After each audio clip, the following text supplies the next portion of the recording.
I'd like to call the meeting to order of the City of Monona Plan Commission, Monday, November 25th. Please call the roll. Chair Moll, Here? Mr. Homburg, Here.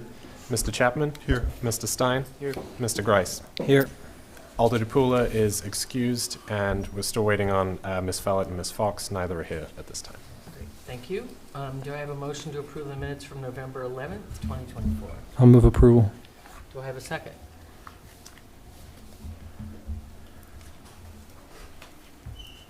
No second? I wasn't here, so Right. I can't second, right? Okay, I've got a second. Any changes, corrections, additions? Yes. Well, I have one that's a little unusual. It's, on the first page, the fourth line up, when it talks about the 20-mile trail, which is 20 foot in width. I had it in my notes. I didn't talk about that night, but I paced off. It's about 28 feet in width. I didn't say it that night, but this is written like this is what happened. Lots are required 32 feet. This lot, the road is, well, 21 is not 20 foot wide. It's about 28. Okay. So I think to be accurate, when somebody reads these minutes, it should talk about that. We don't have any 20-foot roads I'm aware of. Okay. Anything else? Chris, since you were I think you were the only one here. Is there anything else that, you were here too, right? I was here Yeah. until about halfway through. Right. Yeah. Do you have Nope. anything else? Nope. Okay. That was it. All those in favor say aye. Aye. Aye. Anything opposed? Abstentions? Okay, great. Minutes carried. Thank you. We are going to stick with the current order of business this evening. Do I have anybody here to make an appearance that is not on the agenda this evening? Anybody to make an appearance online, on Zoom, or here in the room? I know we have no one in the room. Is there anyone online? Okay, that being the case, we'll close the appearance section and move to unfinished business. Public hearing on the request of Base of Monona LLC for approval of allowable condominium uses and follow-up to improve zoning permit conditions at 6501 Bridge Road, case number 2-006-2021. Chris, would you like to come up to the microphones, please? Welcome. Hi. Okay, so we were here, was it end of June probably, for the dentist office to get the zoning permit for that use. And at that time, there was some discussions about what was happening with some of the potential buyers in the live-work units. The requirement as it's written to have them come back for a zoning permit, sort of the challenges we were having. So we had discussed sort of internally and presented it to staff that if there's a way to streamline this a little bit, to come up with a list of approved uses per the existing zoning code, that there's a potential for those to be approved administratively. Anything that falls outside of that would then follow the regular process. So we tried to outline kind of what those uses would be, and to make sure that there's built-in guardrails there, so we know what the what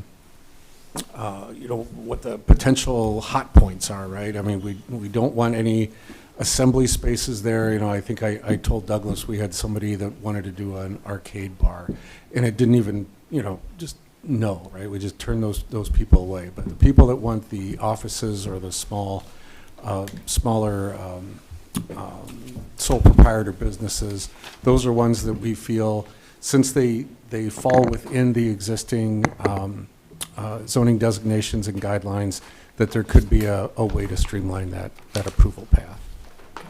And then the other thing, and I'm not sure if it's going to be discussed tonight, was the understanding of a live work, they would be a primary owner for that. And I just wanted to clarify that as well. So. Okay. Great. Thank you. I assume you don't have anybody else here to speak on your behalf, so I can close the public hearing? I wish I did, but I do not. Okay. We do have somebody else online. I don't know if we've had a couple join since. Okay. Is there anybody here online that is to speak during the public hearing section regarding the base development? Okay, Thanks. seeing nothing, thank you. We're going to close the public hearing and go to 6B, consideration of action on the request by Basin Monona LLC for approval of allowable condominium uses and follow-up to the approved zoning permit conditions at 6501 Bridge Road, case number 2-006-2021. Go ahead, Doug. Thank you. So back in 2022, Mr. Gosh of Populance LLC received Plan Commission approval for a 4-story mixed-use building on the site of the former Monona Garden Restaurant. The plans included 45 residential units with ground floor live-work space, traditional commercial, as well as underground parking. Specifically, the live-work units are what will be considered this evening. It is worth noting there are additional elements that were conditioned as part of the zoning permit approvals. I've been in touch with the applicant regarding these, and they will come back later. Specifically, this item is what's being considered this evening. The property at 6501 Bridge is Zone Community Design District, and the Plan Commission reviews zoning permits within that zoning district. And of the 45 residential units, 16 of those will be live-work units, 29 of those traditional apartments.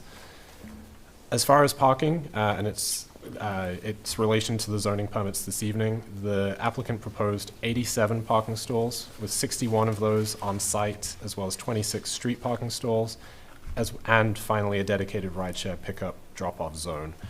There were an additional 7 units that were contemplated in the surface lot at the southwest portion of the site if the parking demands would necessitated the construction of that.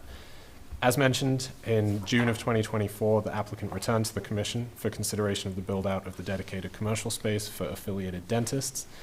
This proposal included 3,200 square feet of dental clinic, as well as an additional 1,100 square feet on the mezzanine level. The commission were comfortable that just 11 stalls were needed, and that the mezzanine would not count towards the parking demands for the building. As part of the discussion, there were the 7 optional parking stalls were to be completed, which would take the total up to 93, because there would be the loss of 1 stall on the street, allowing for access to that. And generally, operations would be 7 a.m. to 4 p.m., and the use would need 3 of the dedicated on-site stalls, 14 to 22 of the flex stalls during business hours, as well as 4 to 6 stalls of the street parking. So the staff report kind of breaks that out and has the numbers there. Based on the standards that the city has for the residential uses, there would be 37 and a half of these stalls would be used, 37, 38 would be used for commercial uses. There should definitely be discussion as part of this zoning permit how they may be allocated and how those would operate moving forward. So the request this evening is about the ground floor uses of the live-work space. There will be 16 of these. They range in size from about 450 square feet to 1,200 square feet. As mentioned, the new commercial uses within these would typically require the zoning permit approval, with Plan Commission reviewing those within this zoning district. The request this evening is to consider a framework that would allow these to be reviewed administratively, that would still meet the zoning permit condition of approval from the original development. It would also give greater certainty to the potential purchasers of these condominium units, as well as streamlining the review process. Certainly, if the use is determined not to align with the guidelines, the discretion would be to city staff to bring it back to Plan Commission for review. As put forward in the application, the request is for approval of uses that meet the standards of home occupations, neighborhood business district, retail business, excluding entertainment uses, and those uses are specifically laid out. Mainly office uses, professional service, educational, management therapy, remote satellite office, and then those requiring that additional level of review would be those that have sale of goods on site, assembly, intensive retail use, and the like. In addition, the request here would be that staff would have general guidelines that would be put forward this evening that would be agreed upon, and general parking standards that would be delineated here for those commercial uses. And certainly staff would be using section 480-9 of the zoning code, outlining general use performance standards, and this would give a good framework for that review, and certainly if there are any concerns that could go back to Plan Commission. So this evening the request is to consider this, to potentially contemplate a zoning permit that allows for the administrative review of these that meet certain framework and fall within the framework that is decided this evening. And again, anything that's outside of that would need to come back. And that would be for the work component of these. The letter did discuss the live portion of these units as well, and there has been some discussion about how these may be used for short-term rentals, for example.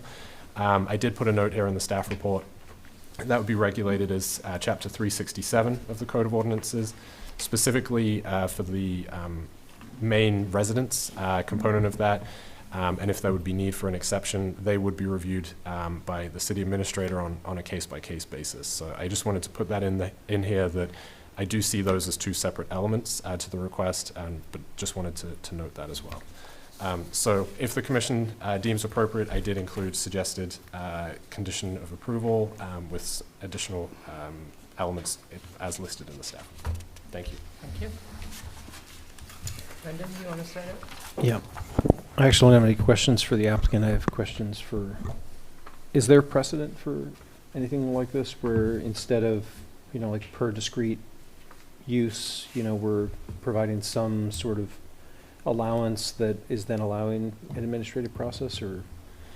The closest that I'm aware of would be the home occupation section that was referenced by the applicant specifically. So that allows for pretty minimally impactful businesses to operate out of the traditional residential districts. I think of tutoring or piano lessons or something like that that has a very minimal impact. So that's more of a discretionary review, and that again comes to city staff for review. From more of a commercial side, I wouldn't say, I'd say this would be the first. A lot of this, I think, from staff's perspective, leans on the fact that this is the condominium and it would be a purchase related to this. A lot of applications I see otherwise, maybe a lease is pending planning commission review, for example, but the purchase would be obviously a different burden, different level there.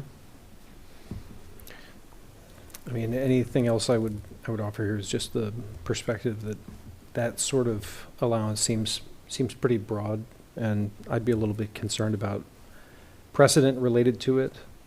I still would be more inclined to have the control of each discrete instance of a business that would come before this commission for review. I understand the appeal of sort of streamlining things administratively, and I also understand the business side of it in terms of helping expedite people making decisions about live work units for the building. But yeah, I understand the range of businesses that are being described. The office use, the professional services. Those I can make a reasonable argument about, but I still, just from a precedent perspective, have some concerns. That's all I have. Okay. Thank you. Rob? I don't share those concerns. I'm in favor of allowing this to be approved and analyzed administratively, especially with the way it's written out, with certain cases still needing determination from Plan Commission. I'm comfortable with staff handling this. Okay. Thank you. John? I have two comments. One is not related to what you're asking for. When you bring business condominiums, residential condominiums, and apartments together in one building, there's not much precedent for that. There's not much successful precedent for that. I think Gorman has tried this a few times. It's tough to get people to buy a unit when there are people renting above them. But that's not our problem. I think that's your problem. On what you're asking for, I thank you for what you're asking for, because I don't know if the correct term these days is doge, but it sounds like you're putting some efficiencies into our city system, which I thank you for, and we'll applaud those. Okay. Thank you. Susan? I would agree with that last comment. That was kind of my reaction when I read it, partly based on our conversation at our last meeting, that and given the unique situation here of the live-work units, I thought, if it were if there were no live-work situation here, and it were just businesses, we wouldn't be requesting this necessarily. But, you know, given, I guess, this situation and reading through the comments of some of the people, I don't really have a problem with it. I like the way it's delineated between the two. I think the more intensive kind of use should still come to us, and these other uses are sort of more what I pictured when we talked about this in the first place. I think they're more likely to be that, and that makes some sense to me. I did have questions, and I apologize for for being late. I don't know if you didn't talk about this, but I sort of got more hung up about the live work and being tied with the short-term rental situation, but that's not really related to what they're asking for tonight, but is that? Yes, so certainly, and the applicant can respond to this a little more from sort of a connectivity perspective of the units themselves, but the short-term rental elements are regulated by a separate section of the ordinance, and would have their own application that would be needed. And so there are certain benefits, I would say, from a process perspective that come from these being your primary residence, and there is definition of that and sort of elements laid out in the ordinance. Were it not to be the primary residence, there are exceptions that could be requested and sort of a process for that. My understanding is the applicant, again, is looking for a little more clarity on that.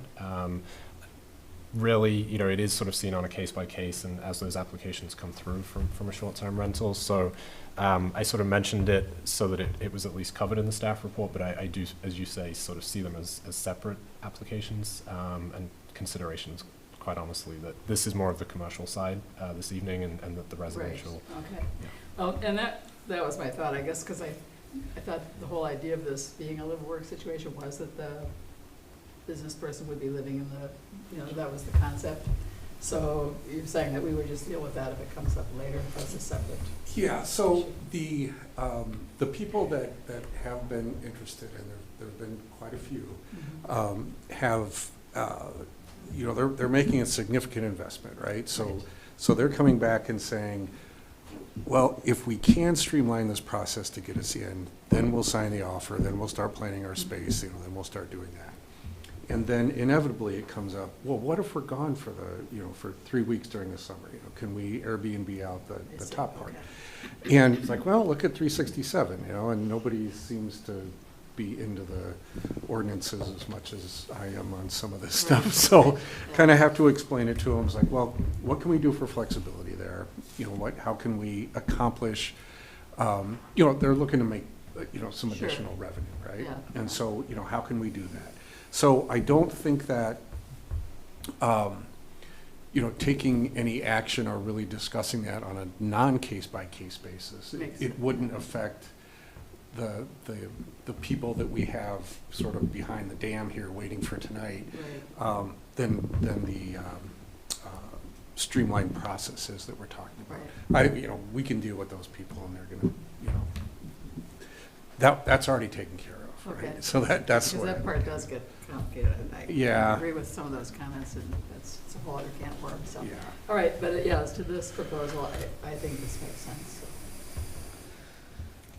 Susan, I would just say that as like a city council member who passed the short-term rental ordinance, you know, that,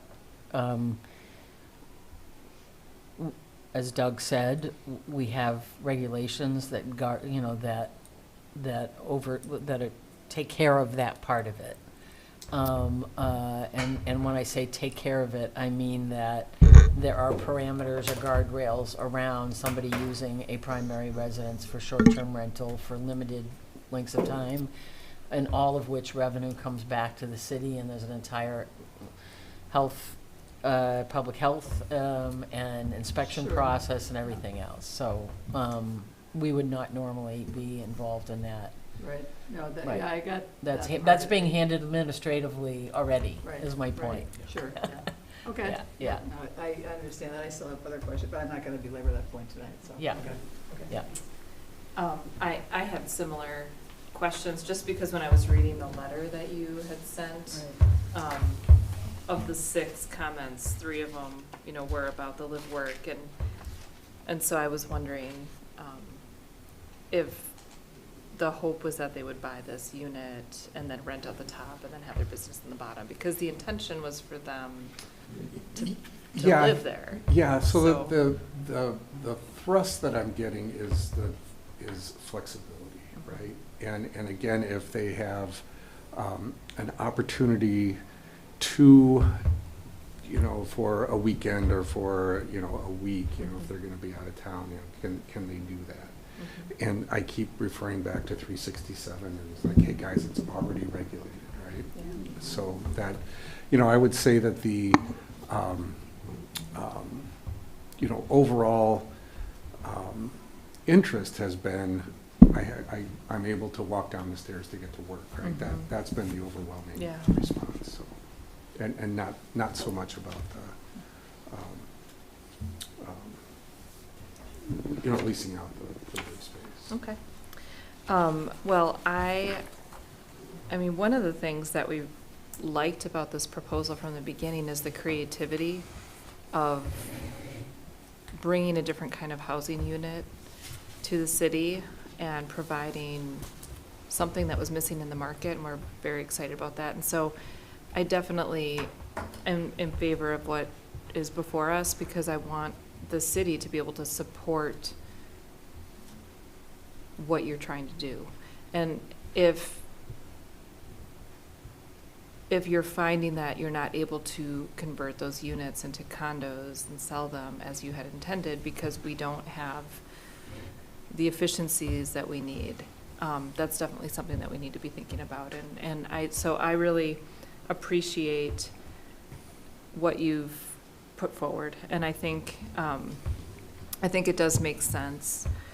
I guess one of the questions that I do have, you said there's a number of individuals who are interested, like behind the dam, so to speak. Mhm. And maybe it would help, do you have, without like giving too many details, maybe you did this already and I'm sorry if I missed it, but do you have a couple of examples for what a type of business that has? Office, satellite office, engineer, attorney, Okay, just low impact, they just want a place. that's not their home. Well, no, because they do want to stay there, right? But a space, Yes. yes. Yep, and, Okay. and, and they want to own it. Mhm. They're, people are just tired of, they want to build that equity. Yeah, Right? okay. And these are people that have been so receptive to this. And yeah, to your point, it is very unique, and it has its own set of challenges for how it has been interpreted in some ways, right? Mhm. But I think once people, understand what the goal is and how it is separated and who's using what Mhm. space, then it's been a great reception. Okay. And But, can I, sorry to Sure, interrupt no, you, go ahead. but the 90% of these people are saying, I have no idea how to make this in law. I don't know why I have to do it. You're expecting me to do this, and there's a chance it won't get approved. Like, well, yeah, there's a chance, it's unlikely, but I don't Mhm. want to take the risk.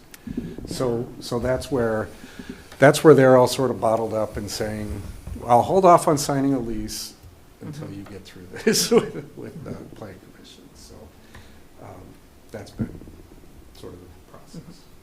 Yeah, and I can appreciate that uncertainty. This is a big decision, so, okay. And as far as the parking, from what you've been hearing, are they generally the type of business that would have maybe one person or two people coming at a time? I mean, it would be like by appointment. Yeah, these have been all sole proprietors Okay. so far. Let me take that back. There was one group that would have a part-time person that would Okay. come and do bookkeeping and things. Okay. And we're very cognizant of that, right? We don't want, we want activity, but not too much activity, so. Okay. That's all I have. Thank you. Thank you. Chris? I think they're all good comments. And Brandon, I agree with what you said, if this were a strip center. I don't think we'd make this accommodation if somebody put up a commercial strip center. But what's happening here is I can walk downstairs to my business, the live-work relationship. And I think using that narrow guideline is a place where we can carve out an exception to say that, this can be allowed here because of this relationship and the type of businesses that would be allowed in there, which we've talked about all along, which are low-impact businesses, but be able to, as you said, walk downstairs and go to work. What we talked about the whole time we approved it was, well, we don't want somebody that just wants a home office, but we also don't want somebody that brings a lot of traffic, so it is a bit of a balancing point.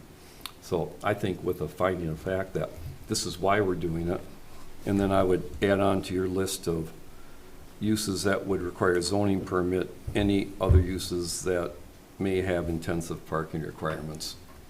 Because it's hard to anticipate them all. And I know, Chris, you're aware of it, and I know, Doug, you are, but we should have it in writing. And I know either one of you will be careful if it's something that, if you're not sure, you'll bring it back. Say, I want to talk to Plan Commission. Okay, anything else? No? Okay, with that, do I have any kind of a motion? I'll move approval with finding of fact that this is being allowed because of the live-work relationship, the intended live-work relationship. And then condition 1 and 2 is written by staff. Condition 3, add on after entertainment uses, add on and any other uses that might have intensive parking requirements. And then condition 4 is written by staff. Okay. I have a motion. Second. I have a second. Okay. Any other discussion? Did you understand what I talked about? Okay. Any comments? No. Okay. All those in favor say aye. Aye. Opposed? Motion carries. Thank you, Chris. Thank you. Okay, thank you, guys.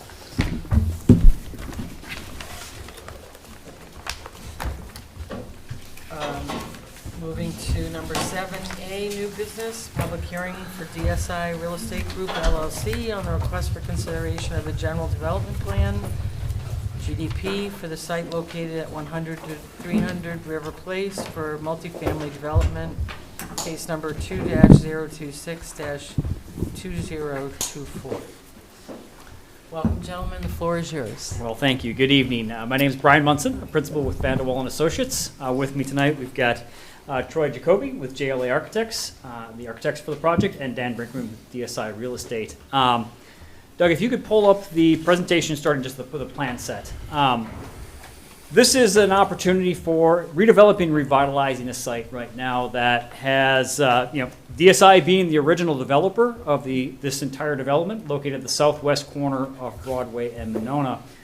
It's an opportunity to reinvest and revitalize a portion of the site that's had some challenges, and that is in the office market. Of course, as COVID came through the entire nation, it has scrambled the Class C office market significantly. These are buildings that are kind of at their end of lifespan for a lot of mechanical systems, would require a lot of investment in. And so as a result, DSI looked at it as an opportunity to diversify the land use within the project and really help create some of that mixed use components that would support the adjoining commercial and diversify the uses on the site. As such, we're here tonight for a pre-hearing, so we appreciate the opportunity to get some feedback. But we're talking about a 2-phase general development plan and then the first phase of the PIP. This is divided up largely due to ongoing leases in the second building, but as an opportunity for the project to absorb some of the residential units spanned out over the course of a couple of years. So phase 1 on this project is for a new residential building replacing the existing office uses. This is 6 stories up along River Place, stepping down to 7 stories along the River Walk. We have 129 units proposed in this first phase building, and it would be knitted together with the second building, which would remain on site for the office use. You can go to the next slide. The second phase of the PIP would then replace the office use and create a second residential building along the similar lines as the first.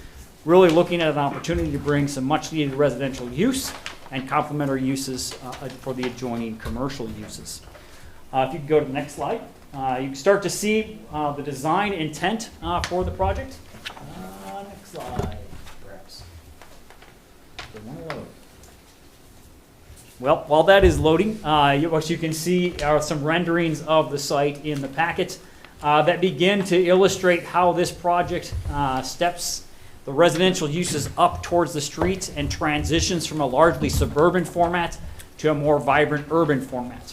One of the challenges of the sites, of course, is the groundwater. Being so close to the river means that we cannot go down with underground parking.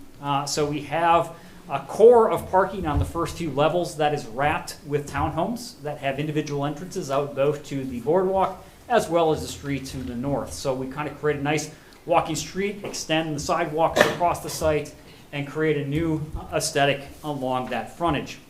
Stepping up from the parking core, we then have 3 floors of residential units above it, allowing us to bring a wide variety of different formats and types of units into this project in support of the needs of the community. So overall, a much more urban expression than is currently there. I'm excited about that opportunity to kind of create that walking street along River Place.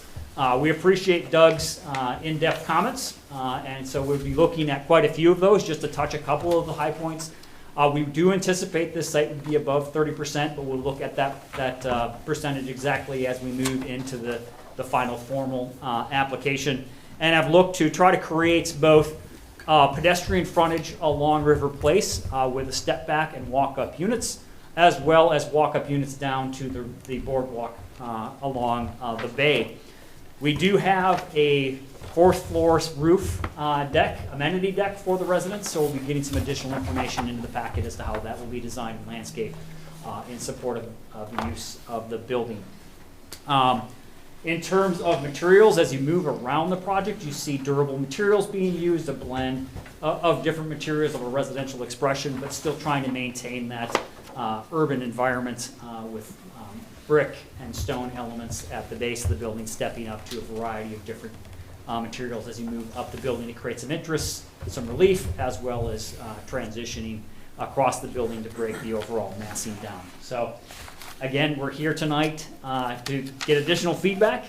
We do anticipate refining the application and moving towards a January Plan Commission and Common Council for formal adoption, so that we can move into potentially construction later next year. So with that, happy to answer any questions that you might have. Before I move out of the public hearing, is there anyone else in your group that would like to speak as part of the public hearing? Number one, we'll start there. Anybody else? Are you the only one speaking on behalf of the group tonight? Happy to answer questions. Okay. There's a lot of information in the packet. We, of course, tried to include as much detailed information as possible. So we have the landscape plan, we have elevations, floor plans, in addition to the renderings, and we can happily touch on any of the components within the project. Okay. And then again, while we're in the public hearing portion, is there anyone online or here that would like to speak on this particular proposal?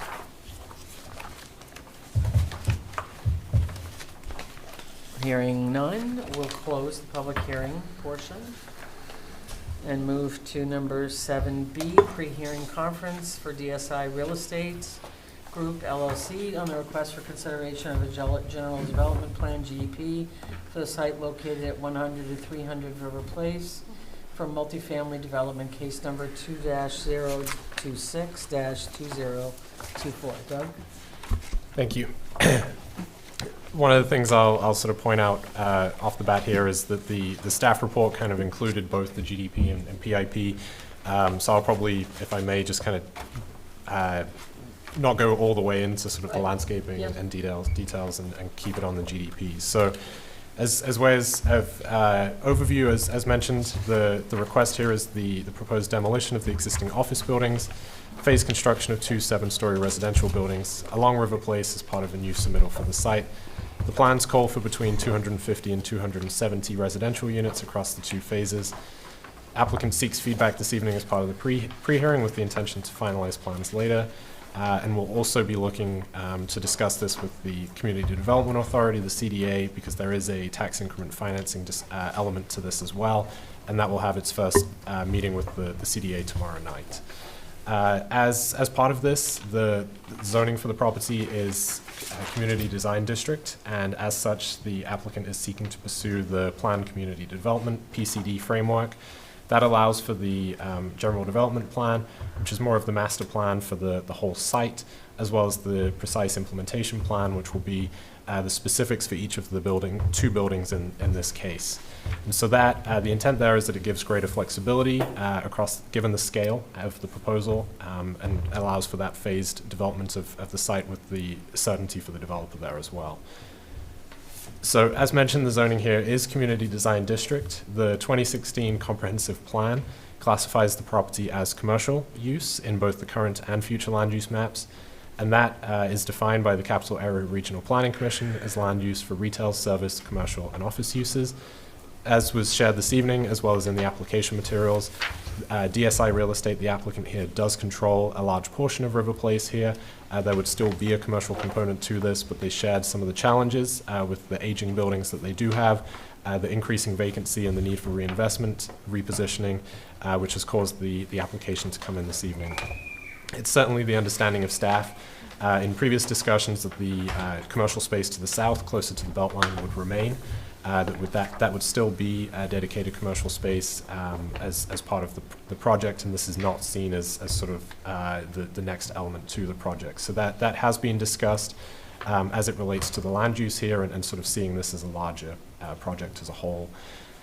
Certainly another element that was discussed was the opportunity for ground floor commercial to the residential building here. Some of the programming, some of the projects that have done that sort of with dedicated commercial space, namely the Bloom and Besa projects, as well as that retail aesthetic at Grade, the Slindy GDP on Owen Road, as well as Monona Pines. And those elements, the sort of retail aesthetic, has been incorporated into the plans. And was one change that was made. So you'll see that retail aesthetic, specifically the sort of main entryway, the fitness space along the northern facade of the building that has been included with the signage elements and such. As part of the proposal, studio or units include and range from studio units through to 2-bedroom units, as well as 12 two-story townhome units. That would be along the outside of the building with their own dedicated entry. The 2016 Comprehensive Plan does discuss some of the demographic challenges that Monona will be facing, including the aging population as well as the empty nester cohort. And certainly while these are rental units and not condo units, it does offer great variety to those maybe looking to downsize, to potentially sell their single-family home while still remaining in the area. And additionally, the land use element of the comp plan also discusses sustainable redevelopment projects. Policies include efficient land uses, proximity and walkability to stores, restaurants, and other amenities, as well as efficient infill development that upgrades or eliminates obsolete or deteriorating buildings. It is worth noting that it does encourage planned mixed-use activity centers, including shopping, employment, housing, and recreation opportunities. One point to discuss this evening as well is the 1989 Broadway Corridor Plan. That does include River Place as part of the Monona Riverfront District specifically, and that was, the timing of that just predates the River Place Commercial Center construction. And so the vision for that area that's currently being considered was sort of a retail mixed use that was determined the appropriate land use with low and medium density uses. Certainly, this evening the Commission should discuss that, the applicability of the plan, given the original charge, which was based on the Beltline Highway, the construction of that, and sort of moving from Broadway to the current location, as well as the age of that, and the plan and sort of the future direction that may take. So certainly something to discuss and consider. The other elements I'll sort of run through quickly, and we'll certainly can be discussed in more detail at the PIP section, but lot coverage typically would be 30%. Not included in the plans, was verbally mentioned this evening, but something to consider certainly as we're looking at setbacks, green space of the building, of the proposed density that's put forward here. As far as circulation, there would be a new extension and sort of an easement that's included on the west side that would allow for greater pedestrian connectivity to the Riverwalk, as well as a new sidewalk fronting the building, which would certainly enhance the connectivity, allow for greater ease of access to West Broadway, as well as some of the other commercial spaces that are here.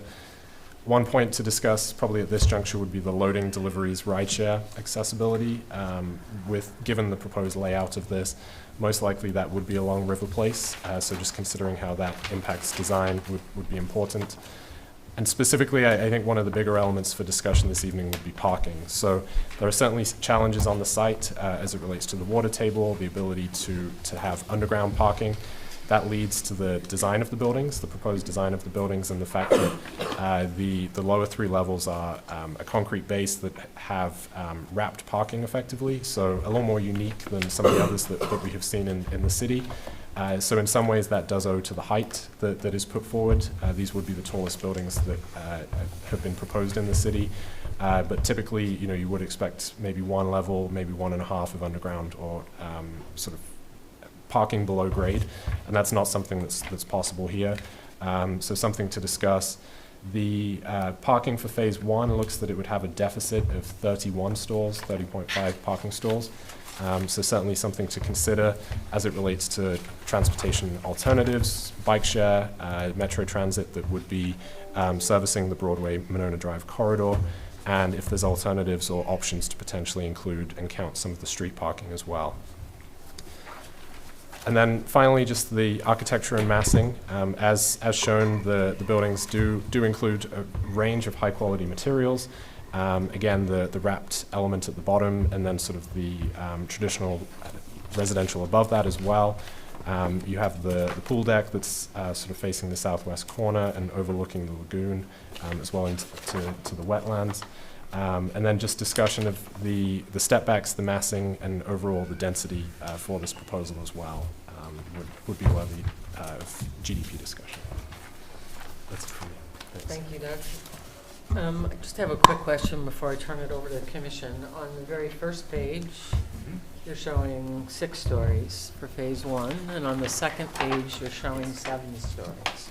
Yes, so it's 6 stories along River Place, then it steps down to 7. So that's a drawing notation here. So it would be, depends on which way you look at the building. Again, Okay.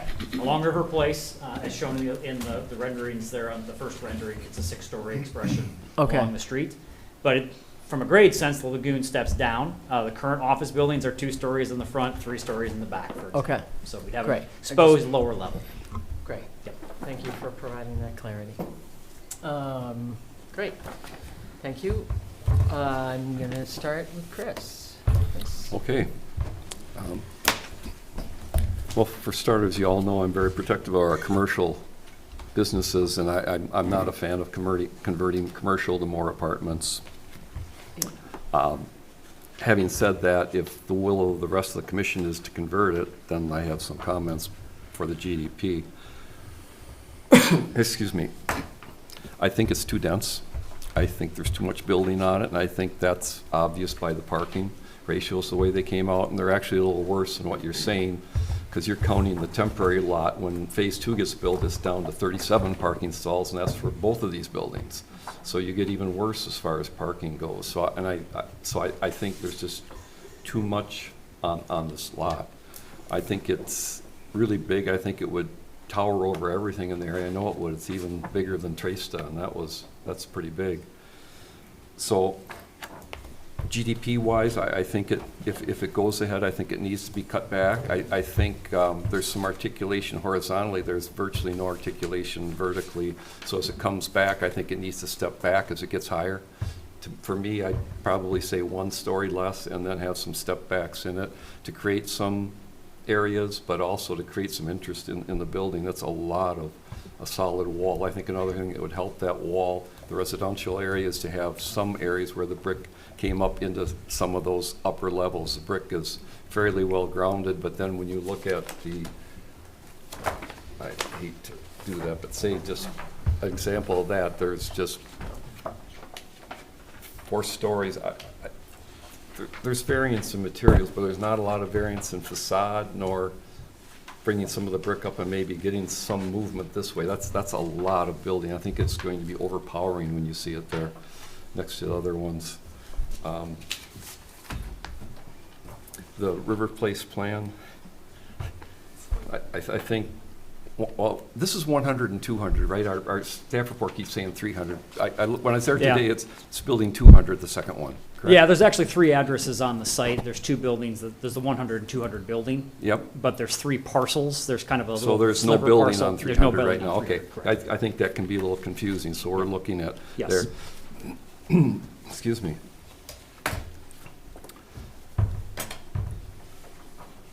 So I'm not even sure why I know there's a reason I asked that, but getting into it, I forgot about it.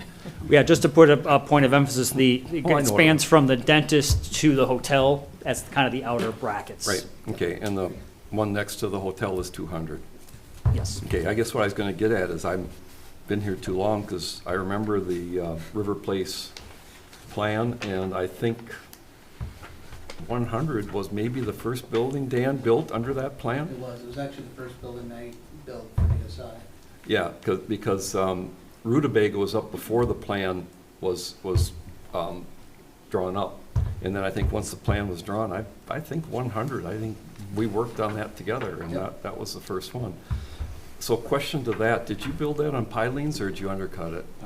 That's what I thought. So are you anticipating pilings for both of these buildings? Well, we have this new system, maybe you could talk to that. GeoPiers.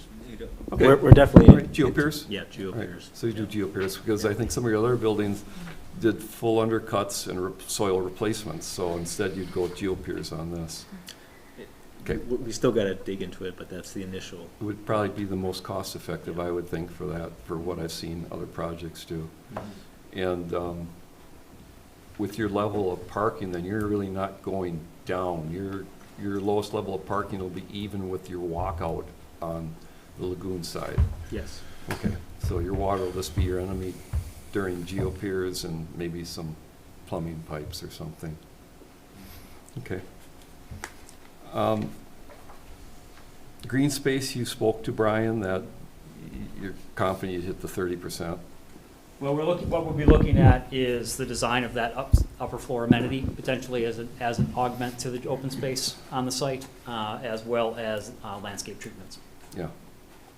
I'd say we'd have to look at a lot of landscape treatments, because we've never, typically we don't let that augment, because unless you're up on the 4th floor, you don't even see it. You know, so when you're looking at the green space on the site and what's there, well, one of the points obviously is don't fill the site up, right? It's kind of filled up. And augmenting it, we certainly have allowed that, where you do some spectacular things here and there that make up for it. You know, patio is really special instead of just a concrete patio, different things. Again, I mentioned step back. Somehow, I mean, instead of having that whole face that's just one massive face, to have some vertical setbacks and things too would, I think, help it a little bit. And as GDP goes, those are the issues. So that's, I think I'd like to hear what everybody else has to say on it. Okay, great. Corey? Okay. So there's a couple of things that I appreciate about the design. I appreciate the townhouse units and having that as a different type of housing that's being offered, other than just a studio to 2-bedroom apartment. I appreciate that you're really thinking about the connection to the Riverwalk and the boardwalk, and thinking about the pedestrian access around the building. But I agree with Chris.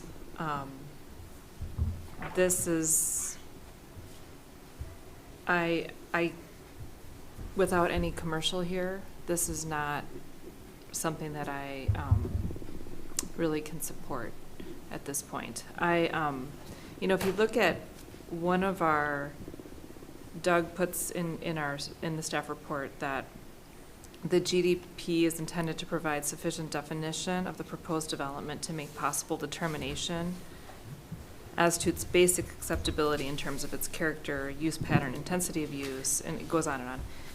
Well, you have one building here that's fairly well thought out, but the GDP should include both. And you're saying that you don't think commercial is something that you can even find to go into these buildings? And Sure. so, as of phase 2, it just seems like maybe there would be an opportunity at some future point to put commercial in there when you're about ready to go forward with that phase 2. So to not even have commercial in either building seems like a really big missed opportunity.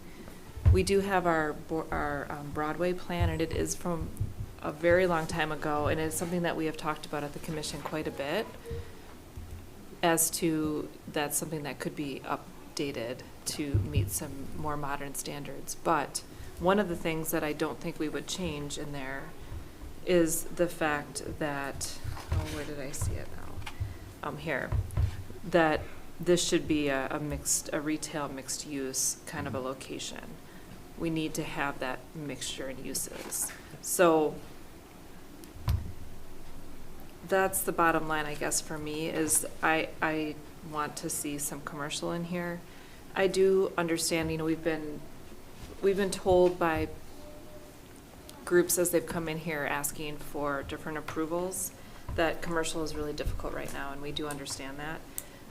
But I am seeing it happen still. So even in very small maybe it's not the same size that could have been done before the pandemic, but there's an opportunity to scale it down.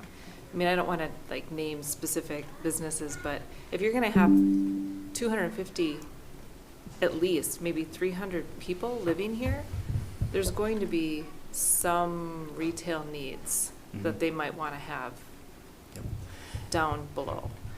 So, and just thinking about the retail and the commercial that's nearby, one of the things that you talk about is that you want to activate that space and make it a place for them to walk to. Well, where are they walking? If it's 270 residences, they're not necessarily, they're like walking down to their car and leaving.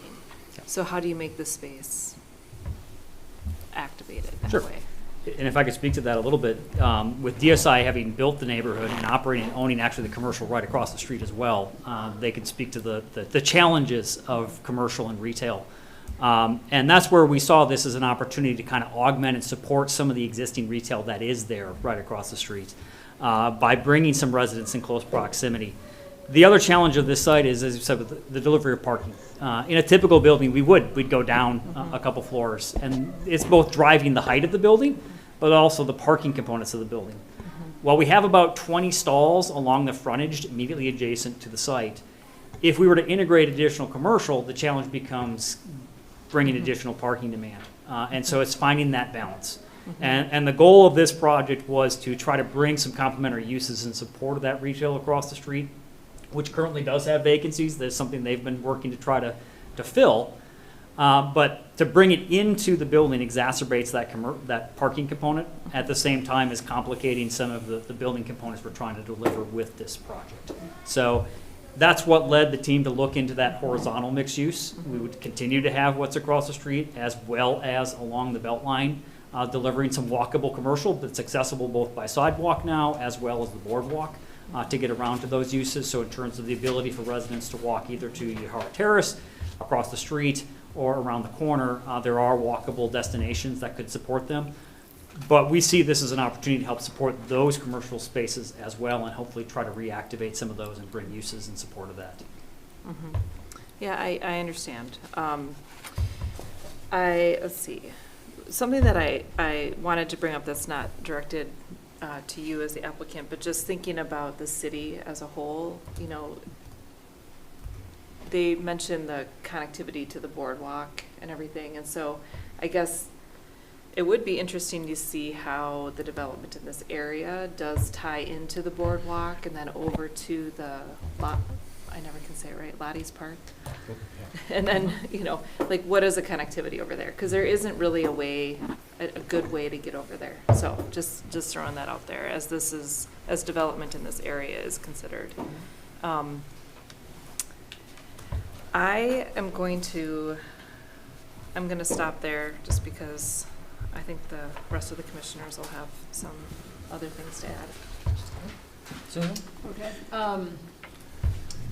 I'm a little more ambivalent about the lack of commercial space. I appreciate that you're keeping the existing, and some of the kinds of commercial space that is there now is appropriate for residents, so I'm probably not as concerned about this. I am a lot more concerned about the density, and not only due to the parking, but the height, and I appreciate that you need those floors for parking. It is a site where I'd rather see maybe a little more green space, and we would certainly ask for more robust plantings and more trees probably than you have put in here, to mitigate the lack of green space. But if the footprint were not quite that large, you could get to 30%. You know, even more so, it just seems like a lot of people living and a lot of cars in that space surrounded by those commercial space with I don't know, I thought about circulation. I don't know that would be a huge problem. People come and go at different times, but you think about people living in apartments who have guests and where they park, and they're just to be 31 parking spaces less than what we recommend seems not insignificant. And I kind of agree that one way to mitigate against that would be to reduce a level, or if you kept those levels, if you had a couple of setbacks on the upper levels, the top one being even more setback. I mean, you'd be eliminating some units, but so cutting into some of the density. I'm not sure what the right number is, but I think for appearance and just numbers of people living there, that might be an improvement. In terms of appearance, because it is a neighborhood development, and we do have the pitched roofs on some of those other buildings, and this won't be that. And the colors, well, attractive. Don't necessarily go, but I guess that I'm trying to picture the current buildings there with this giant building that looks so different. Also, it just seems that, I mean, so it's the visual impact of the massing is part of the density issue for me, as well as the parking and numbers. Those are probably my main concerns. It's certainly not unattractive in general, and some of the general design features. And I don't know, what else you could add for businesses. It might be worth keeping the door open for that for the second phase too, but that is less of a big deal for me, because I do understand the current market, and I understand that you're keeping it on the other buildings, so not a lot about that. I guess it is more concerned about parking, lot coverage, making sure we have some of that green space, and then potentially the height. Okay. Thank you, Susan. John? Doug, can you help me out? We're talking about GDP and PIP. GDP. Just GDP right now. Just GDP, I know, but then we're going to talk about PIP. Correct. PIP is more just the building itself, and GDP is the overall development. Is that correct? Yeah. All right. So I think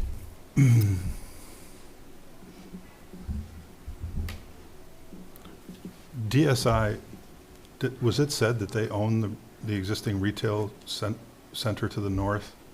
Do they own the Mexican restaurant on the corner that was just built? No, Chipotle, no. Chipotle? That's some other? That lot in the law building next door are the only two lots that we didn't develop. And then we've since sold the hotel. But we've got the three buildings that face the Beltline, on the south side of the site, and the two office buildings, and the retail center just across the street to the north. To the north, okay. Thanks. I think I shouldn't speak for us all. I struggle with looking at this getting built next year, like you said you wanted to do. However, I think what would be very helpful would be see a master plan of what you see for this property in the future. Because, one of the things that I think design firms struggle with when they come and look at projects in Monona is that Monona has no height restriction. The height restriction is to be contextual. The context here is all one-story buildings, other than the hotel, right?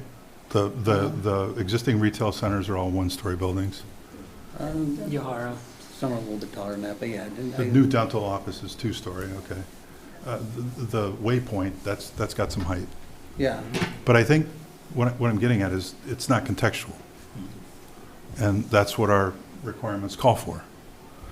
But if I saw a plan that said, your goal in the next, and you don't have to, it's just a master plan, so it could happen, it couldn't happen, but just some context of the future density that could happen on this site. And I keep hearing the word urban. This isn't urban, okay? Nobody's walking to these buildings. They're all driving here, right? It's a quadrant that's cut off from walking to, for the most part. And so I think the site does deserve more density. But I think just having a 6 or 7 story building in the center of this is hard to visualize without looking to the future. And if you said that those existing retail buildings on Broadway were going to be 4 stories one day or something, and the properties along, which is where my dentist is, so I'd appreciate you waiting a little while, but the properties along the Beltline could be more dense, I think then we are creating more of an urban quadrant, I'll say, where people will walk and so forth. The commercial thing is a tough conversation because, you know, if this were in the city of Madison, they would demand it. And then your retail space would stay vacant for years, for the most part. So that's a tough one. And then it doesn't help your parking situation, because if you have commercial space, it's going to require more parking, which you're not meeting the parking, which we'll get at, I think we'll get into at the PIP. GDP. Pardon me? GDP. GDP? It affects density and what we're looking at. Okay, so let's talk about parking. You know, I think we as a city need to look at our parking requirements. I don't think they're quite up to date with what expected. If this were on Cottage Grove Road, where the public library is, those apartment buildings, in the city of Madison, right across the street from Monona, this would meet the parking requirements. And so I struggle with that issue. Developers don't like to build parking. I get that. You don't want to build any parking, right? oh, no, that's not true. As long as the people can live there. Yeah. It costs money to build parking. Right. And so it's expensive. And so it affects the rental rates, which we're all trying to lower in Dane County. And so I struggle with the parking thing, just being, because it's in the city of Monona, you know, you're 20% short on parking. I don't know if that aligns with the market.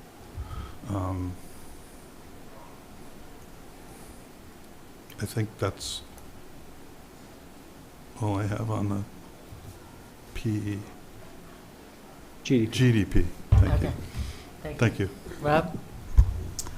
Well, I tend to agree and disagree with some of the past comments from the other commissioners. You know, I'm not opposed to a partially residential development.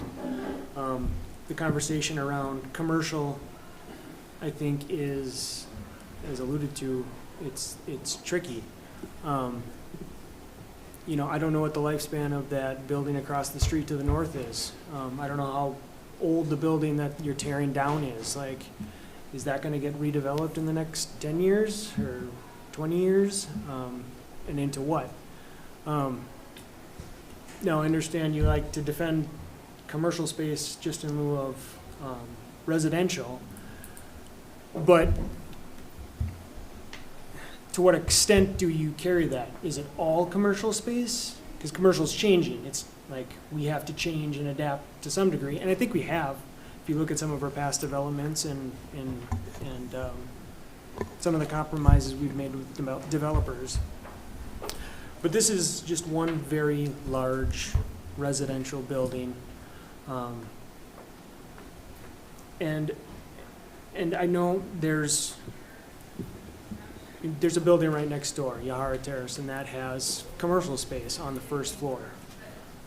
That's newer commercial space. I don't know if that's attractive, more attractive to tenants and leasers, because those are been pretty full. There's been some turnover, but there's turnover with small business. And we have a great anchor tenant in Waypoint.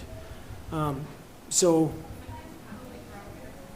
it happens, and this is not a wholly residential neighborhood. So I think the argument to have some component of commercial use, and I don't know what best suits it, because I don't want to build. I don't want you to have an empty unit there. So it's difficult, and I think if there is a compromise between residential and commercial, and density is the other thing as well, then you create kind of this walkable quadrant, is a good way to put it. You're creating a mixed-use quadrant, not maybe an urban quadrant or strictly a commercial quadrant, but a mixed-use quadrant. And I think there's an argument to be made that could be a very successful thing and a better vision for not only this quadrant, but one further to the west where Chief Auto Parts is, where we built a residential development out there. And I wasn't crazy about that one. I'm still not crazy about it, because this one's a little more tied to the neighborhood and residential and other residential amenities, where that one's not. But we're not talking about that one.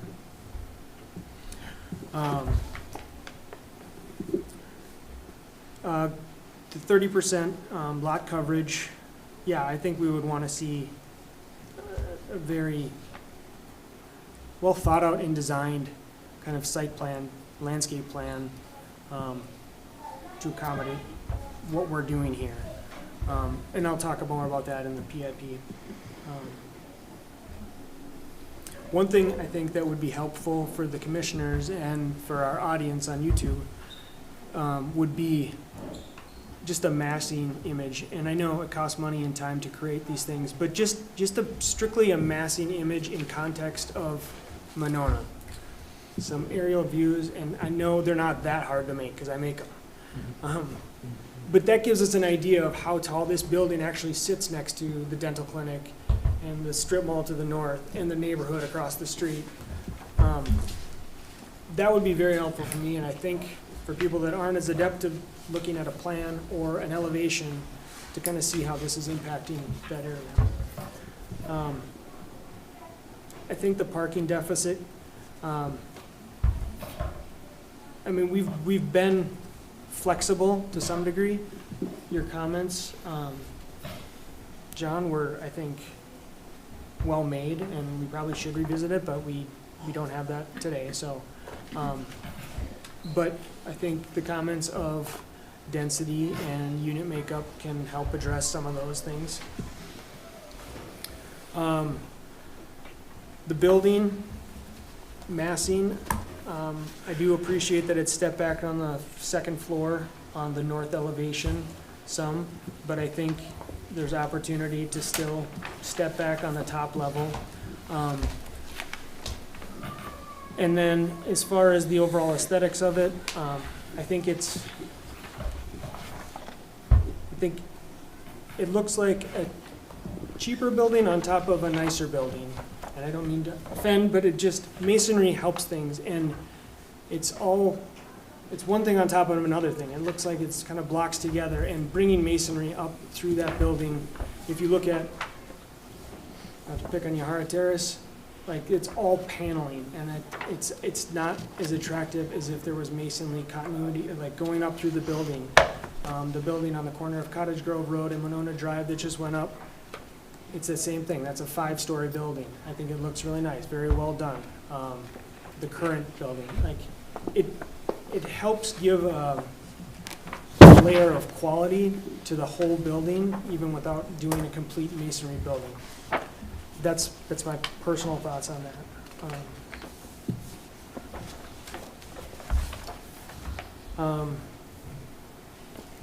And I think I'll stop there. Thanks. Okay, so sticking with what John said, just talking about the master plan side of it,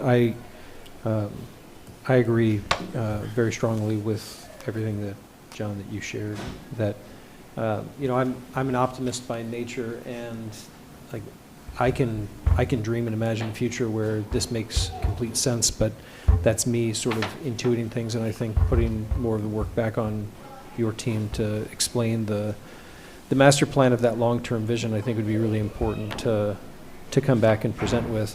And I would also take a strong position that I don't think any of it should come at the expense of landscaping at ground level. So I understand there's efforts to do some of the things, at an elevated level, but that's not really part of the ground level experience of the property. The discussions around mixed use and commercial, I think that just from a practical perspective, there's going to be programming opportunities that I really would encourage there to be more creative consideration about. I know that we'll talk about the building more in like the precise implementation plan, but as an example, the idea of having a townhome on any level below the pool just somehow sits very oddly with me. But I think with that density, there's, in terms of even the softness of the commercial market, there's going to be some sort of alternative programming that would allow the building itself to be mixed use and not the limitation on the horizontal mixed use. But the master planning around really making the case of what the long-term vision around this is, I think could make a very compelling argument that this is a kind of density that makes sense on this parcel. I'll come back to comments around the building in the precise implementation plan, so I'll stop there. Corey? I just wanted to clarify, I'm not against the residential, just only residential. So, just in case that was unclear. Right. Got it, thank you.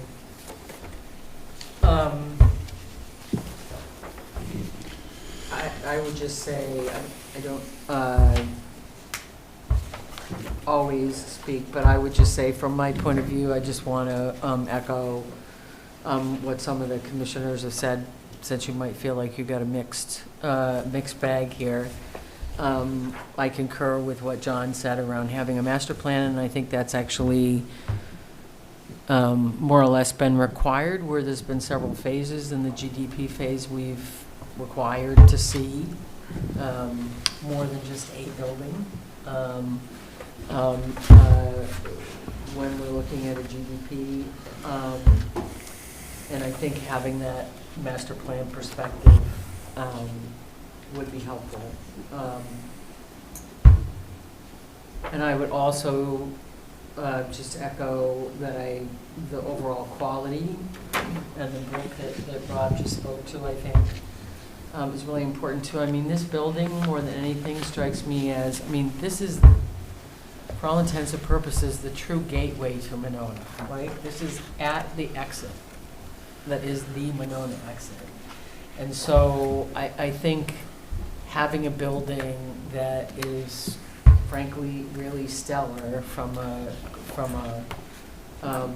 material standpoint, as well as the kind of articulation that Chris was talking about at the upper levels, and some setbacks, if it's going to be this high. I don't have a problem with 6 and 7 stories, but I do have a problem with it because it is, I think, if we're going to go up, this is the place in Monona to do it.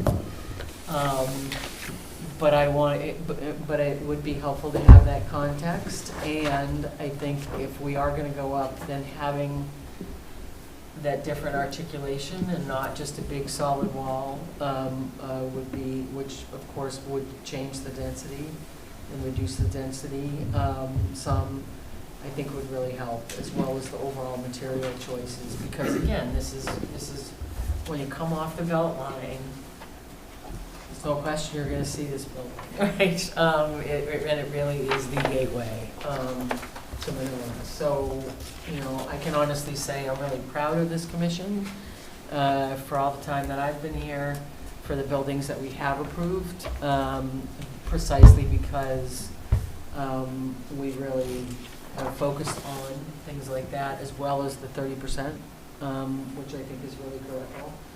And so this would be no different. as far as the commercial goes, I totally understand that it's difficult, but, you know, what I think about is, again, making this a more active spot. All you have to do is look down the street to the current, you know, and because we've got really fantastic retail there, including a coffee shop. And by the way, the closest coffee shop to this would be Starbucks, which is the size of a closet. Definitely not big enough to, you know, serve this kind of a development. You know, it's, you know, I mean, it really is a community of buildings in much the same way that I think this could be if it had some commercial at the base level. And, you know, there, again, I know it's difficult, but the building, I think Rob mentioned, that's at the corner of, you know, Cottage Grove and Monona, that just got built, has, you know, the credit union and Core Coffee. And when then Core Coffee opened, like, there was this flurry on Facebook because everybody was so excited to have Core there. Just a perfect case in point, in my view, of, you know, there are, and you know, the building that went up on the corner of Washington and First, which is, you know, a massive residential building, has, you know, every single one of those spaces was filled before the building was completed. So I do think it's possible to have some commercial there, and I think it would be advantageous for the overall active nature of, I think, the kind of community that you're trying to build here, to have some there. So I don't know if anybody else wants to add anything else while we're at this juncture. Yeah. Well, for the comments being made about the building, I would go farther than just, it's not going to be just a matter of this exit at that number of stories. You're seeing this from McFarland.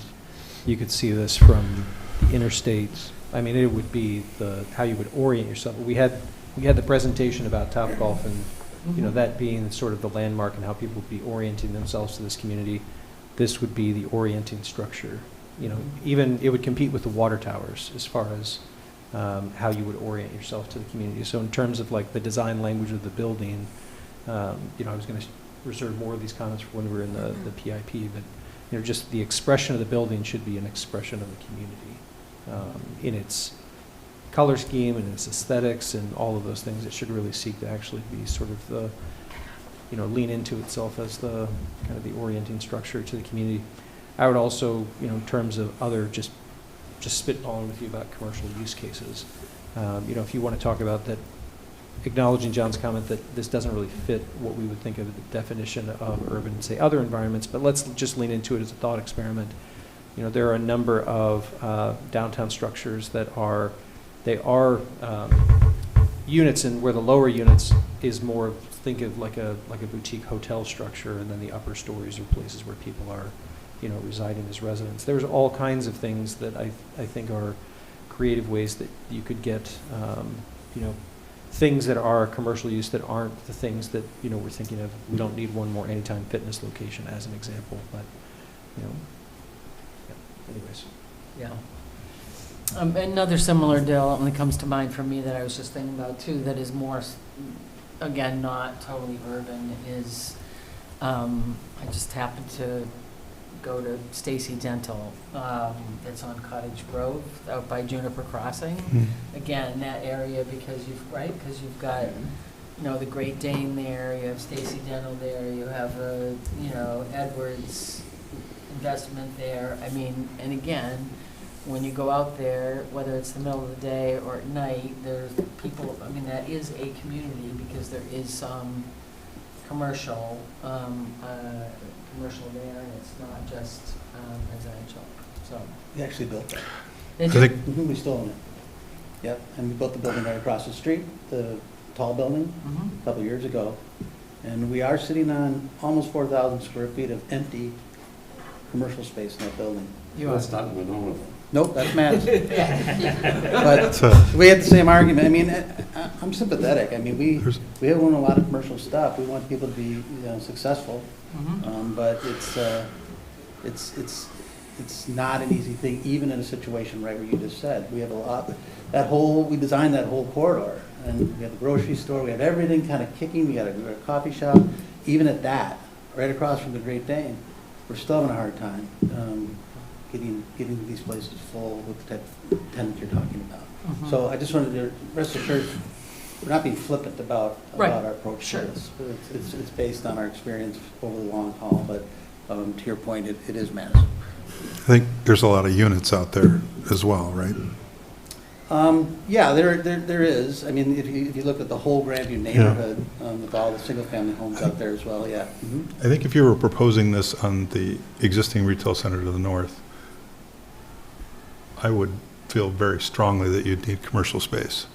I think part of the challenge here is the commercial spaces you mentioned are successful, and that's great, but they're on Monona Drive, and they're on Cottage Grove Drive, and they're on East Wash. This is not, this is off a little, and I think it makes it a little more challenging. That is one of the big challenges here, because in all those cases, we were kind of bringing commercial to the neighborhood.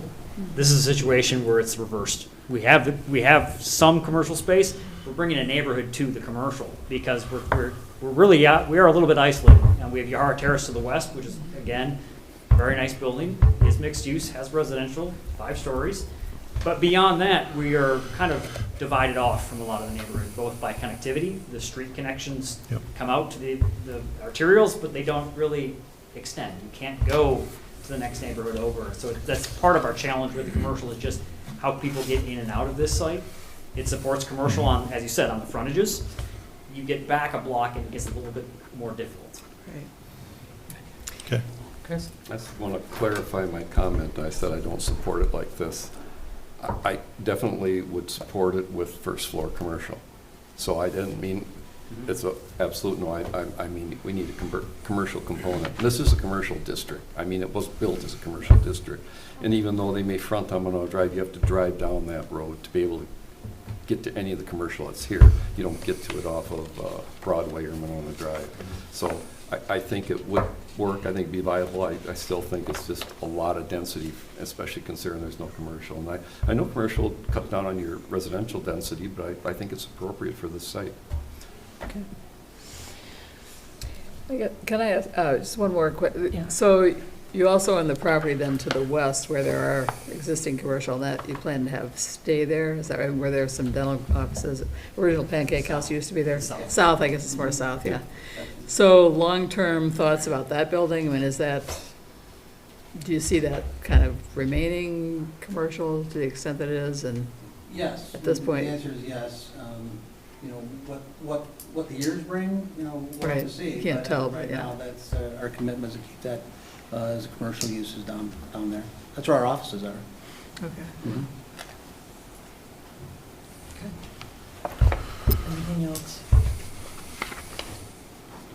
Do you feel like you've gotten, and I would just say from my point of view, I don't know how the rest of the commission feels, but certainly from my point of view, I wasn't necessarily suggesting that every square inch of the lower floor had to be commercial.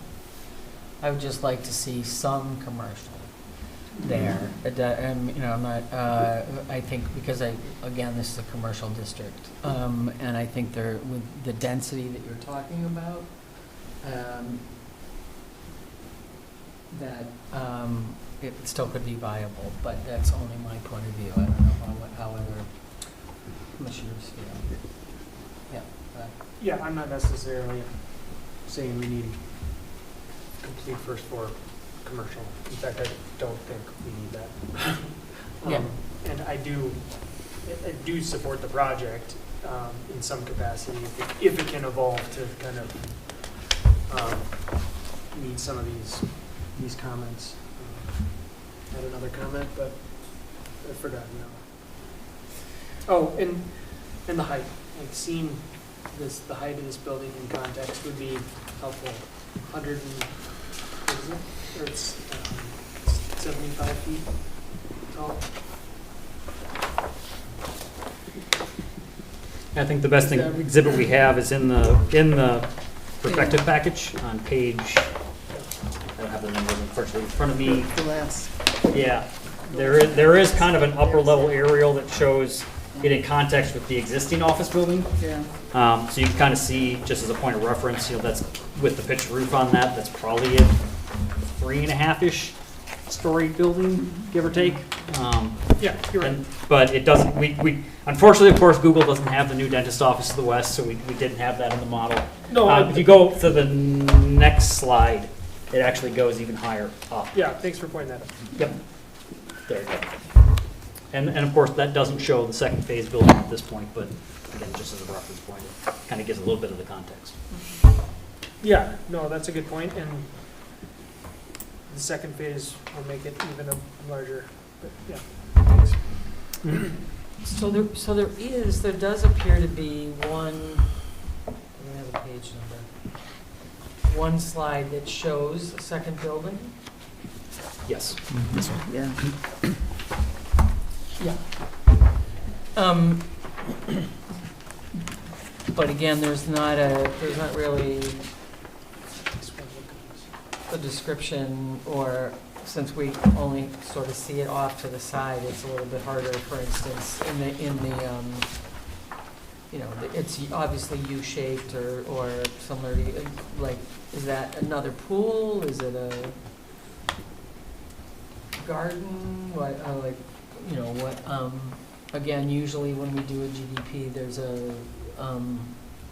there's definitely connection between the two buildings, including the parking, what would be provided in both places, right? For parking, what would be provided in terms of the number of units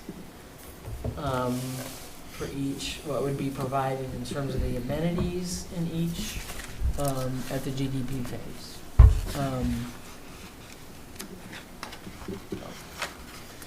Yeah. I guess just, you had asked, or raised the point that you don't see the whole ground floor as needing to be 100% commercial. And I agree with that as well. Like, that's not what I was saying. But I do think that is a need that is here, so. That what? I'm sorry. That it's needed here. There needs to be some component of it. I think, I'm not going to disagree. However, if you take a look at the first floor plan, which is a grade, I mean, we're dealing with a parking structure, we're dealing with townhomes that we like. I think that's a nice amenity to the building. There's not a lot of opportunity to put commercial space. Just, I mean, you could put probably an insurance agent or something small in, but it's not like you're going to put in a restaurant, the way it's designed right now, with the parking that we're short on anyways. Just the geometry, do you know what I'm saying? Mm-hmm. It's hard to put in commercial space and then have public access to it. So it is a challenge. But like, these units could be commercial, correct? They could be, but they're not very deep. No, you know? no, they'd I be mean, small units. You typically want 60 feet of depth for a retail space, typically. Not saying it can't be done, but I'm just saying it's a Well- challenge. And then when you get into those limited spaces, it does limit the people who are going to come look at the space, right?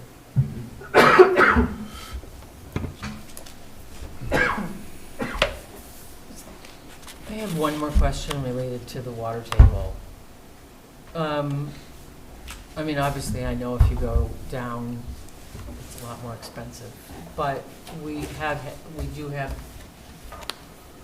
numerous places where we have issues with the water table, where we've approved underground parking. Have we not? Yeah, Traced, or what is it, Yahara Place now? What's it called? Yahara Terrace. Yahara Terrace, thanks.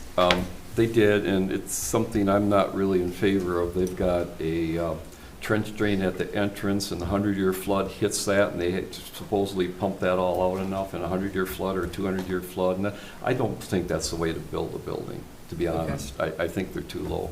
I would never ask an applicant to build that low. Okay. I just think, I would ask the applicant the opposite. I'd say, do you sure you want to go that low? I think it's tough. when you Okay. do that. And they upsize their pumps and this and that, maybe the cars flood a little bit in 100 years, that's not good. What they propose is the proper elevation, I believe. I see John nodding his head too. I mean, Yeah, I agree. because their first floor elevation is up enough above the cove or whatever we call that place, and I don't know if you've checked, I'm sure you've checked versus the 200-year elevation, you're fine with that, and that's really where we want it to be. Okay. So I just don't see, I know you're talking about settling this thing down a little bit, I think that would be a bad option. Okay, great. I appreciate the clarity. I just, like I said, I knew that some had been We approved have, before, yeah. and I know it, and so I just helps me put it in proper perspective. I wasn't here obviously when Trace 2 was originally built. So I was unaware of what the actual infrastructure was needed in order to accomplish that. Yeah, we kind of actually fought a little against that elevation, and we were sure they had it covered. Okay. Yep, thank you. I would also reserve that expense to get a better building, not a lower elevation. Yeah. Great. So, the question always at this juncture is, do you feel like you have clarity around what the commission has requested, and do you have any other questions of us? I think I have clarity, yeah. I don't have any other questions. Do you, Brian? No. You're all good? And you don't have any questions either? I don't think so. I mean, I think, we go back a long way. The discussion on this has been going on for quite some time. We wanted some direction so we can kind of decide what our next move may be. We'll be meeting with the CDA tomorrow for the same reason. And at that time, our team's just going to have to reconnoiter and sit down and think about what's possible and what isn't, Right, and make some decisions. right. So, but we appreciate it. So let me just be clear on behalf of the whole commission, because I don't usually do this, but I know that it's not that we don't like this fundamentally. I mean, we can all see the buildings that you have there now. We appreciate your long-term ownership of this property, and we appreciate the effort that's been put forth so far. And again, I think all of us see this as having great potential. We're not saying we don't want it there. We're seeing it as having great potential for the site in a lot of ways, but in order to in terms of the GDP or the PIP for that matter, we need to see more, because as I said, ordinarily with a GDP, we would see both buildings. We would hear about, and we have no problem with the buildings offsetting each other too, in terms of parking or in terms of amenity. One building has something, so we're not necessarily looking at it in the building next door to it or whatever. And so so I hope that we have, I just want you to be clear that it's not that we don't fundamentally see residential here, or for that matter, a campus, if you will, of a couple of buildings, because we've obviously done that before. Appreciate that. Terrific. Thank you. Thank you. Yeah, appreciate it.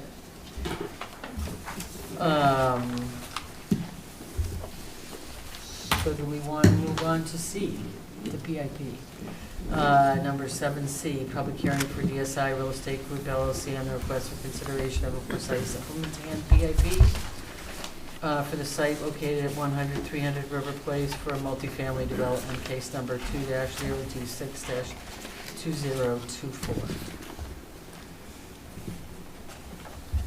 You want to pull back up again, or for the PIP? Yeah, if you want to just touch on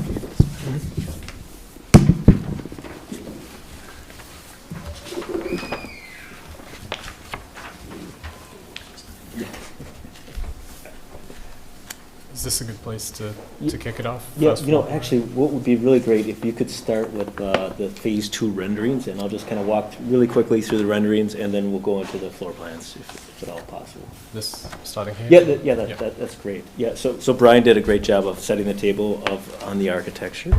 And he hit at a couple key points that I want to drive home a little further. The building definitely is setting itself up to be urban, so we are, once again, trying to address the street. We're trying to address that boardwalk, and what you can see in this rendering is that addressing the boardwalk. So our two-story base of the building starts to become a three-story base as you work your way to the south. And in our two-story townhome units, there's kind of an indicator whenever there is a two-story townhome unit. We try to introduce some unique features. So every two-story townhome unit has its own entry. It has its stoop, an outdoor patio, a canopy, and we're starting to play up these two bay windows. So these bay windows start to become vertical elements, and they start to become two-story brick elements, and that repeat itself across the facade. So those bays also happen on the north as well as the south. And directly above that townhomes is that activated pool deck. Once again, great exposure, and we intend to fully design that deck to be a great amenity for all the residents here. And in the very background of this image, you can start to see Phase 2. So maybe if you go to Phase 1 slide. Yeah. So the intent for Phase 2 is to be a sister building to Phase 1. So Phase 1 is kind of this T-shaped building. Phase 2 has a U shape. And then once again, that U opens up to the south, and the intent is there that we would program and activate that rooftop patio space with outdoor amenities. Whether it has a pool or not, that is something that we would have to really dive into and discuss. But the space in between the two buildings becomes this kind of entry/parking portal. So the main entry for Phase 2 would be in that space in between Phase 1 and Phase 2. And from a material standpoint, we are proposing high quality materials. So we are proposing the brick at the base. And we see that brick as being a very sturdy material, obviously having a lot of unique texture and nice fun thing to touch. As you go up the building, we do start to introduce materials that contrast the brick. So we introduce some cementitious panels that appear white and gray, and they contrast the brick and they give the building a little bit more of a modern appearance. So that appears with the white, the dark gray, and the red. And so the red is also supposed to be intended to be a cementitious panel. And we use the red to signify important moments in the facade, like signage and corners. And also, that's not shown up very well in this rendering, but we are introducing some corrugated metal as well. So the base of the building would be a corrugated metal, and the intent is to run that corrugated metal vertically.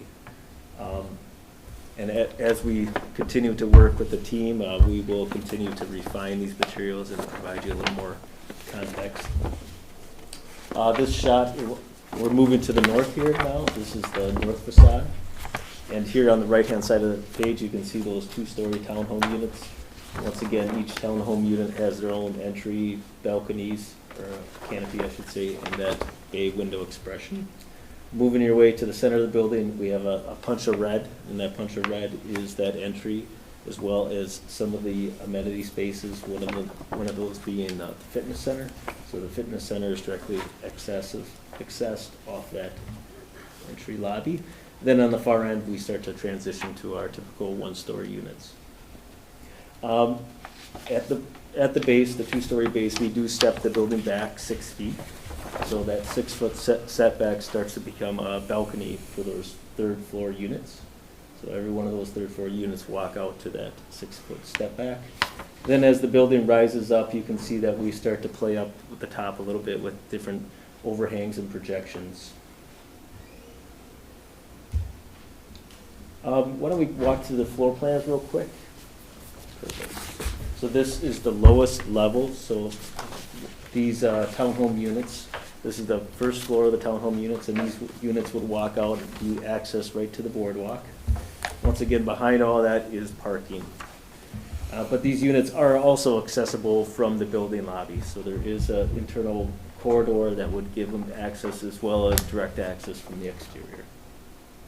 Next slide. Next slide, you can see here how kind of, as John alluded to, how thin the building is at the perimeter. We are using that thinness to activate, and that's why those two-story townhomes make a lot of sense. We're able to kind of pack all the common spaces on the first floor, get all the bedrooms up above. So directly in the middle of the page is the elevator lobby and the main entry to the building. We have some two-story space and two-story volume that's indicated with an X. Then as you keep working your way to the right, we do have a fitness center that is intended to be an amenity for the space, and so all the units will have access to that fitness center. And at the very far end is a single-story unit. And as the building goes up, we'll maybe go up one more. This is more parking. But as the building goes up, we start to see the massing change, and the building form takes on a T shape. And this is, once again, this is the pool deck, and you can see some of the associated amenity spaces that would front that pool deck and kind of spill out to that outside space and inside space, and we see great opportunities for those to work well together. But the rest of the building takes that form and extends all the way up, once again with a mix of studios, 1 bedrooms, 2 bedrooms, and then the 2-story townhomes. With that, I can answer any questions. We have all the plans and elevations. Thank you. Again, do either one of you want to speak before we go ahead? No? We're good. Okay. Then we will close the public hearing unless there's somebody online that would like to say anything. Okay. Hearing none, we'll close the public hearing and move to a pre-hearing conference for DSI Real Estate Group LLC on the request for consideration of a precise implementation PIP plan, PIP for its site located at 100-300 River Place for multifamily development, case number 2-026-2024. Thank you. I'll run through a couple points that a couple have already been discussed, but add a little more detail, and then a couple more of the PIP items. So this specifically is the western building of the two, 129 units total as proposed. This is closest to the pediatric dental that was recently constructed. So range of units, studio through to 2-bedroom townhomes, everything in between there. The site design as far as lot coverage, certainly we'd want to see that marked up. I think the commission has already, a couple commission members have already mentioned that some discussion of that sort of at-grade green space versus some of the raised amenity space, how that can impact, as well as, of course, the adjacent Riverwalk and some of the amenities and connectivity that can take place there as well. As far as the setbacks, the massing, I think from a staff perspective, certainly acknowledge and recognize the sort of interaction at grade that has been put there, certainly on the northern and the southern facade. I think the western face has opportunity there for a little bit more of a step back, just given the proximity to the dental clinic in particular, and possibility there of stepping that up, especially on the upper floors, sort of maybe 6 and 7 there specifically. Circulation, just wanted to point out some of the operations specifically of the parking area, the wrapped, the covered parking that would be there. It would be through one curb cut that would be existing, and this would be directly opposite that of the Chipotle, with future phase 2, of course, to come in, still to come as well over there. So that would be entering in. Trash most likely would sort of take place, collection would take place in that area, but I think some of the operations of that, how that may work, backing up of vehicles, things like that, I think should be considered and discussed, as well as just the general circulation. The parking does come in on the first level on the eastern side of the building, and then you have the option to head down a floor or up a floor as well. There would be the 3 levels of parking. There are a few tandem stalls included as well, which certainly we'd expect those to be for the 2-bedroom units that would be having 2 stalls. But just I think some of the operations there, to be discussed. Any EV parking, conduit, anything like that that may go in, as well as bike parking. We've certainly seen in buildings of this scale, we've seen sort of at the head of the parking stalls, maybe a bike rack or something like that as an option, as well as a bike room, maintenance facility, something like that, that could be used as maybe secure parking. And again, lessen maybe the pressure on the vehicular parking specifically. As mentioned, there is the deficit of parking here, but I think, again, sort of the operations and pickup, drop-off, deliveries, those kind of things would be appropriate to discuss at this point. The architecture and massing, the materials have been discussed well. So there's the masonry on the lower levels, sort of going to that composite paneling, the metal panel as well included. Breaking that up, especially on the northern facade, and certainly there are some variations in sort of the horizontal plane there to break up that linear face, especially on the northern facade. And a couple other points just to mention, the green infrastructure, that could be something that's discussed at this point. So possibility for EV, but also with the flat roof, if there's opportunity there for solar and for other elements such as that. Most likely a certified survey map would be needed, just a sort of housekeeping item more than anything, but something to address moving forward. And then the lighting and landscaping have been discussed or included as well in the staff report. So the applicant did include a landscaping plan for the first phase, as well as a photometric plan as well, and the fixtures. A few things just to discuss there. That the points were not included, but certainly the points given would be based on the parking that would be provided. The plans do show well-sized tree islands proposed at grade that should allow for some really good trees to be able to establish. But again, just given the sort of the density that's being proposed here, the need for that green space, it's most likely that exceptional landscaping would be needed. So I think the commission discussing that, what that may be, I think would be helpful at this point. And also, we have seen this, the property line is sort of course, not all the way to the curb here, so there may be some landscaping within the right-of-way, sort of closest to River Place there. There are some existing trees. I think certainly for the future landscaping plan to show existing versus proposed, I think some of those could be helpful, if any are to remain. And of course, coordination with the city's forester, I think, would be advisable just to make sure that those are appropriate. And then the lighting, I think there's some opportunity there, again, for some greater lighting actually closest to the parking entrance on the east side there, sort of entering into that parking lane.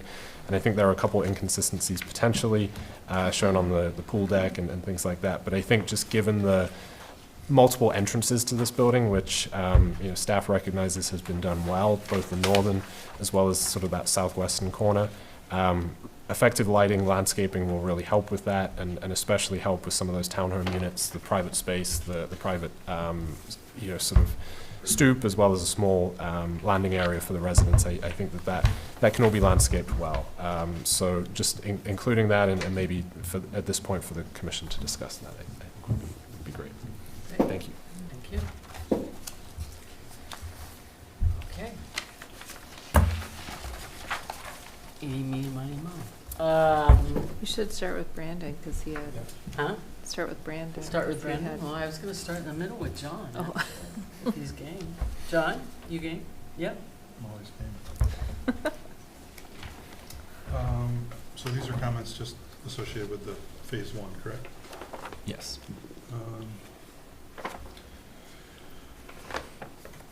I think the unit mix is very well thought out. I assume that you did a market study. Okay. Looks like there's a nice mix, which I think is always helpful, give people choices. Took me forever to figure out how to get into the building if I was driving. I think I figured it out. I think it's between the current building that's gonna stay and the east wing, right? There's no view that shows that. I'd love to see a view of how cars get down and all that kind of stuff. And then when you do come into the parking, you either take a left or a right. It's a tough site. Yeah. But everybody is gonna get I assume, a assigned stall, so that'll help, right? I don't wanna get in the weeds here, but I can't figure out how do you get into some of these units. The one bedrooms on the far northeast corner, there's no access to them. The one unit, B6, below the pool, I don't know how you get in that. I wanna look at that. And then, exiting off of the pool deck, you're gonna need a couple ways to get off of there, I think. And these inside corner units are always tough, right? You got balconies, like looking at balconies, and that's always a challenge to rent those.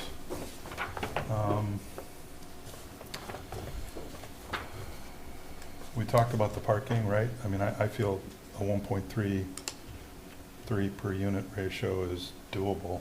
It doesn't meet our ordinances though, so I don't know how we get around that.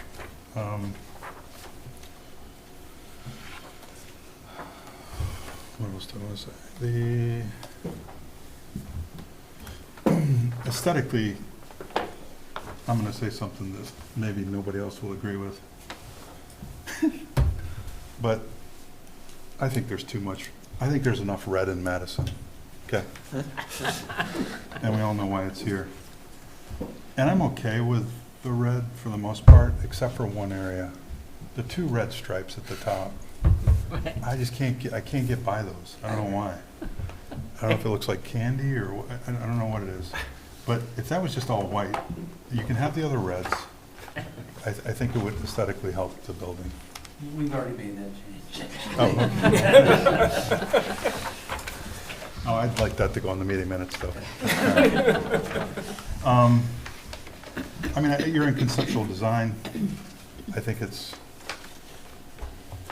did I say you got to get to the fitness center by walking through the mailroom? I didn't get that. So you're probably working on that. You're working on a lot of these things. So I think,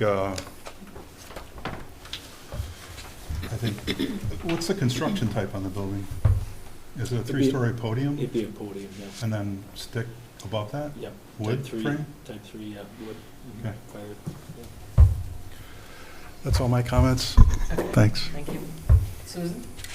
I actually like the red, but I don't disagree with the stripe. I am glad you changed it. It just looks a little silly or something, but the rest of the red I kind of like. I think it goes well with the other colors.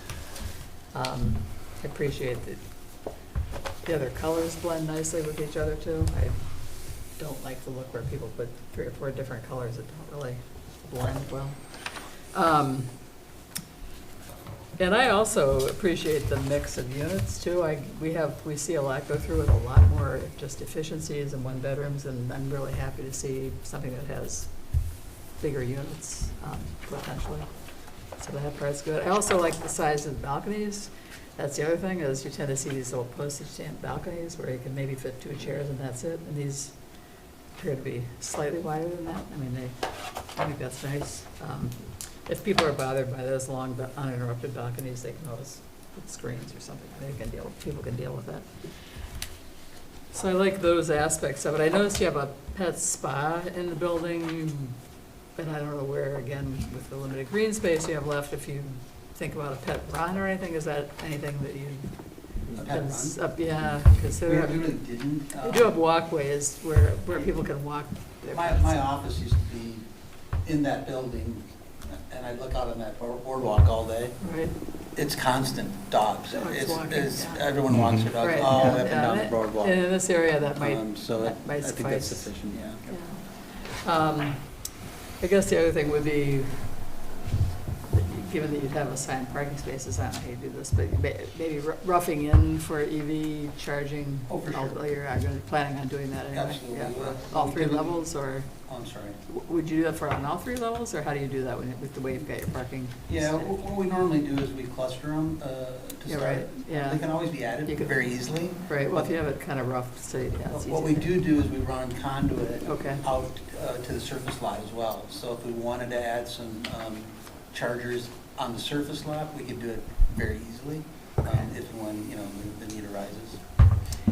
And then, bike racks, maybe exterior to the building as well as has been a popular thing to do, to put them in the front of the parking stalls, I don't know. That's you know, what we're again, doing right now. That's what you're planning on for the doing, most yeah, part. okay. There's some dedicated bike parking as well as like a repair station too, so. And we even got some kayak parking, I think. I did see something about kayak, which is not a bad idea, that's a good idea there.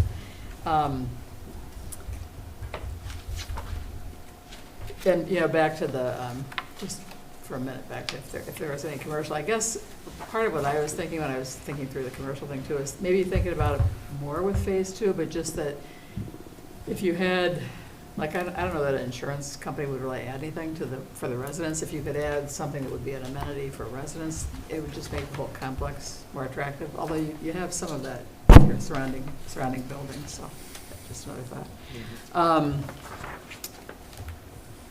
Yeah, I'm still concerned about the green space. You know, it is mitigating factors for me are just the location, that you do have the walkway that runs along the lagoon, and maybe what you come back with amenities higher up. I'm still, you know, it would still be nice to see maybe a little more on this level, but that relates to your GDP as well, so. Let's see, I don't know, as far as PDP, otherwise, the design of it is good, I mean, the way you've got it. I just assume you will find ways to get into all these places, just per John's comment, even if it's not obvious to me on the maps either. They'll wrap better. Yeah. I don't think I have anything to add, really, at this point, so, yeah. Fourth on.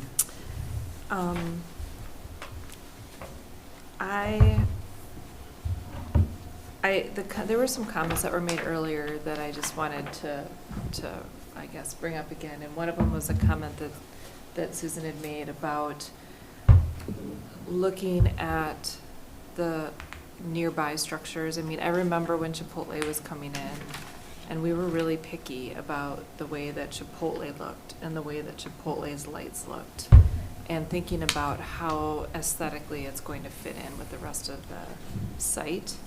And when I look at this rendering, it doesn't look the same.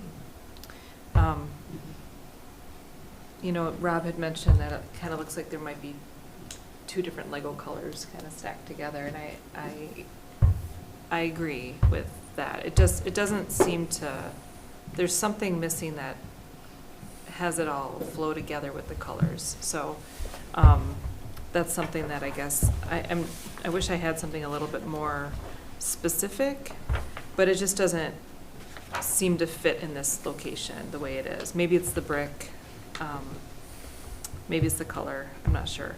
You also have a few different signs, and just review our sign ordinance, because that we wouldn't be putting 3 signs on the building, and that just might be for the rendering, but I don't think we would allow that. When I'm looking at the exterior perspective, the Lakeview one, it has the name of the building, and then there's a lot of brick with nothing there, and then the little belt, or the little canopy, and it looks like that's an entry into somewhere, but it actually is an entry into 2 different people's townhomes, so you're not actually gonna have people hanging out on the stoop there. That's their home, right? Correct, that is their private entry, yes. Okay, so I understand that you're trying to give it more of a retail aesthetic, but I guess I'm just thinking if that were my entrance to my townhome, I'm not sure that that's what I would want it to look like, to invite people to come up and, you know, with the double wide stairway there. So that's something that I'm not sure about. And then Doug had mentioned the trash collection. Could you just talk through how that would work? Sure, absolutely. So if we flip to like the first floor plan. Yeah. Yeah, so the axis, as John alluded to, it's hard to figure out how you enter the parking building. But if you look at kind of that the crotch of the building on the right-hand side where that door and the stair is, there's an overhead door, so that is the main entry point to the building. And so that's where cars will be coming and going. And directly adjacent from that overhead door is our refuse area. So we are planning chutes, so there will be chutes Okay. located in the central core. So all the units, we utilize those chutes, drop the trash down. And then we'll have to work with a trash management plan on how to stage everything. But currently the thought is that the building management would stage the dumpsters out in that driveway alley, and the trucks would come and pick them up.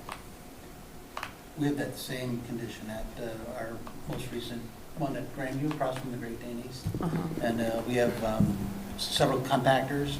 Oh, And we okay. also have a, kind of like a electric wheelbarrow that moves these things around for us. Okay. And that's exactly how we described how it works. Yeah, I was looking at that and thinking with 129 units or whatever, it seemed like a small space for the garbage No, to it's- store for a week, in between. Yeah, I don't know, collections. it's a full-time job. People will, we have our people on there every day, and then we have multiple pickups each week. Okay, thank you. Chris? Start with the red, I agree with John. I like the red where your main entry is. I mean, that really sets it off, but when you got little blotches going up, for me, I'd have a more complementary color to what the rest of it is, but that's up to you. I think it just is like an eye grabber where you really want to compliment, but not really an eye grabber. Is there any opportunity where you go into the parking to have some, I would think you want some island or something away from the building a little bit. Right now, your driveway goes tight to the building. So number one, people won't run into the building, and B, so you could have a little bit of, foundation plantings or something in there too. Yeah, I think the one thing we're trying to balance there is just going to be fire access along the back side of the building, and the distance to the existing building that has to remain in phase one, but we can take a look at it. Yeah, I'm just, So I don't think you want cars driving right tight to your bridge anyway. I know the guy on your far left probably wouldn't like that. Parking lot details are tough. I'll really pick on the photometric plan. We really have a photometric plan that big, and I use a magnifying glass, and I still couldn't read it. So kudos to you to be able to read it. It's really hard with what's been submitted to comment on it. And Okay. I tried looking at some of the grades and things, but there's not a lot outside to worry about, number one. But it's hard to see some of that detail could be blown up so we could actually read it a little easier. That would be nice.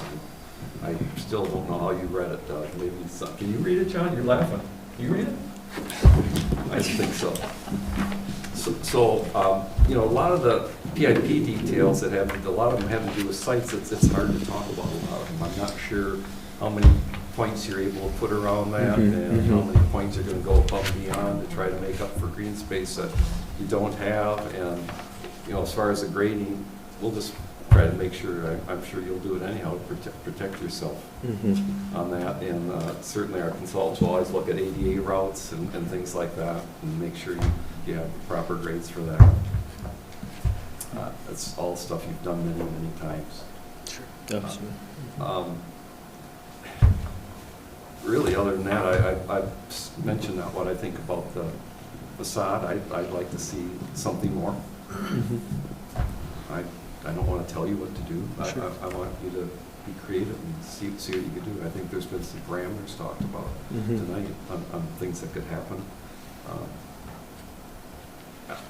I like the way you kind of connect it right now to the lower level to the site, where it does look different than an apartment building would on the lower level. I think that's important. Thank you. Especially if you get some commercial behind those facades, it will really look better. I think that's all I'll say. I think overall, I agree with what Nancy said. Our job is to be picky about the things we don't like. Overall, you've brought a pretty substantial, nice project here to the table. There's just things I think a lot of us would like to see changed a little bit, but overall, it's, you know, you always bring nice projects in. So, thanks for that. Great, thank you, Chris. Rob? I think we should just call them out. You clearly designed this to have GLA's corporate colors. Yeah. It's obvious, isn't it? We got a discount. Should we have a tenant then? Oh. Try not to bounce around here too much. So I do like the aspects of the townhomes. I think that's a really nice amenity. I appreciate the second story step back. As discussed during the GDP, I think step back further up could benefit as well.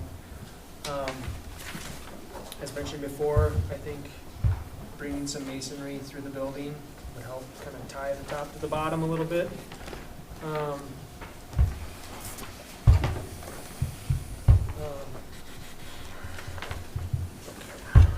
Bear with me here.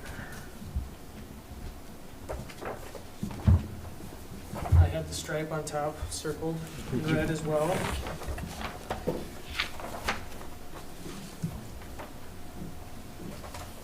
Okay, it looks like you got some retaining walls. Looking at the grading plan a little bit, you're gonna need railings on those.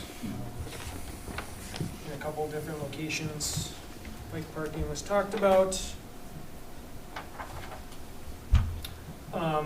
I just was looking at the utility plan. What is this size of a development? Like, do you have to check about the water main supply for something like this? And this is just kind of a general question. How early on do you do that? And because this looks like a big demand. Yeah, our engineers take a look at that right away, or into non-for Godfrey, Dan Day, not here tonight, but that's his purview. Okay, okay. Water and sewer, both. Sewer was implied. I'm sorry? Sewer was implied. I looked at your concrete section. It looks like you have it all 6 inches with wire mesh reinforcement. I don't know. That seems not standard. Maybe it's just a placeholder detail for this point, but Talk about for sidewalks or for? For sidewalks. Slabs? For well, I don't know. There's just a concrete section. Well- It seems hefty for sidewalks. We don't see reinforced concrete for sidewalks. They expect people to drive on them. Okay. We'll look at Hey. It might be for the driveway going in, I would expect something like that for the driveway going down under, if that's what it's looking at. At least 6 inches, right? Yeah. I'll talk a little bit about the landscape plan. As mentioned, having a very nice landscape treatment is desired for a project like this.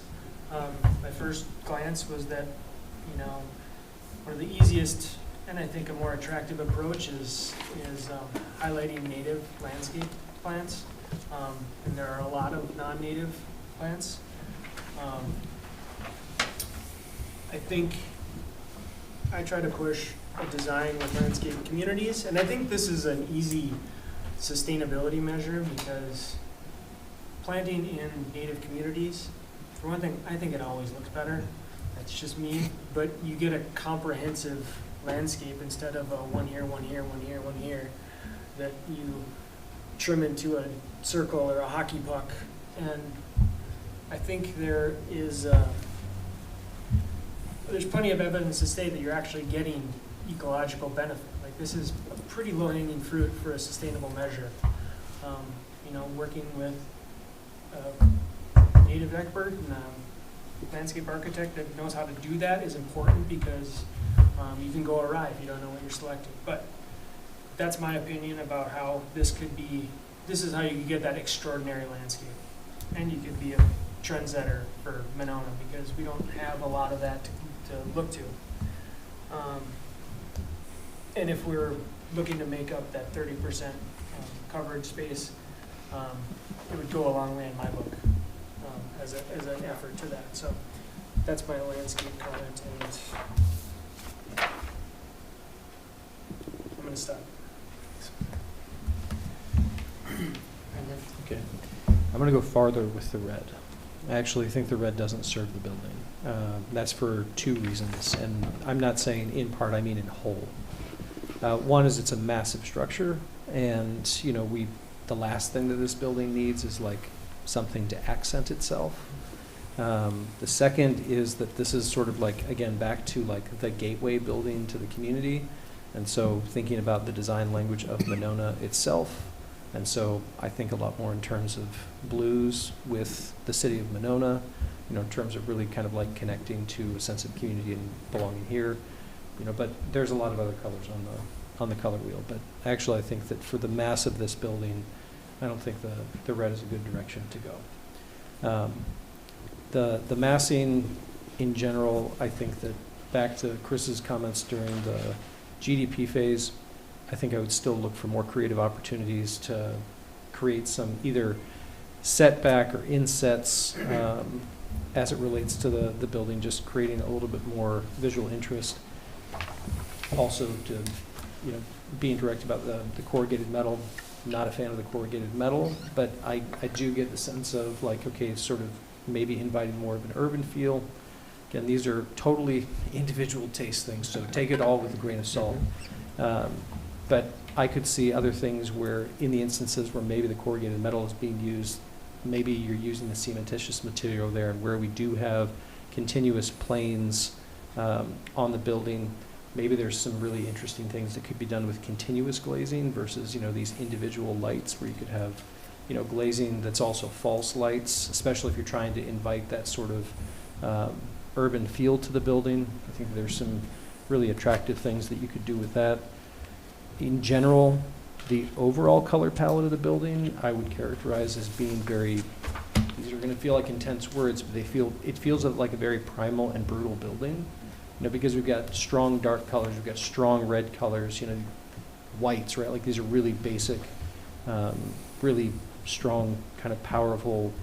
It has a very strong, powerful presence as a building, and I think that the mass of the building does enough of that already, that I would be looking for ways to soften it. I think that the masonry that's being considered for it, even the portion of the masonry is, I'm okay in a way with the podium and then the building above, but yeah, that's kind of the dominant, overwhelming thing. And you know, I think the comment made earlier about the context of it relative to other buildings is super important. At a point, this becomes the context for everything else. It becomes the yardstick. But yeah, I do think that appealing to the existing architecture is important. Everybody else made comments about most of the things. The one thing that keeps sticking out to me is these two parking stalls on the lower level. Is that a double parking situation? I don't understand how, like, this is at the center core of the building. How? Tandem. Yeah, they're tandem stalls. Tandem stalls, okay. Yep. So typically what we would do with those would be leased to one unit. Okay, all right. Yeah. So they don't want to get somebody parked inside and their neighbor parked them in, Yeah. they can't get out. Yeah, no, Yeah. you would be Yeah, in that situation. okay. I know that several people work very hard on this building who have lots of skills and training, and so I don't want to disrespect the work and effort that they put in. I was just giving my honest candor, so. That's it. Thank you. Chris? I forgot to mention, I respectfully disagree with John on the parking. I don't know a project we put in yet that I see empty parking lot. Right next door to Tracey, they hit our parking numbers, and that parking lot, even when, I know the restaurant's there, when that's closed, that parking lot is full. So I don't see that 1.3 is working, and I know it works really well in downtown Madison. Downtown Madison, people walk a lot of places. We've already acknowledged this isn't a place where you walk too many places unless it's just across the street to get a pizza or something. So I see people driving, and I see it, we went through it ad nauseum at the Current. In fact, as you know, being on the council, we spent a lot of money to correct the problem when there wasn't enough parking. So I'm very sensitive about the parking. In residential only buildings? Trace is basically a huge residential building with a restaurant and a yoga studio.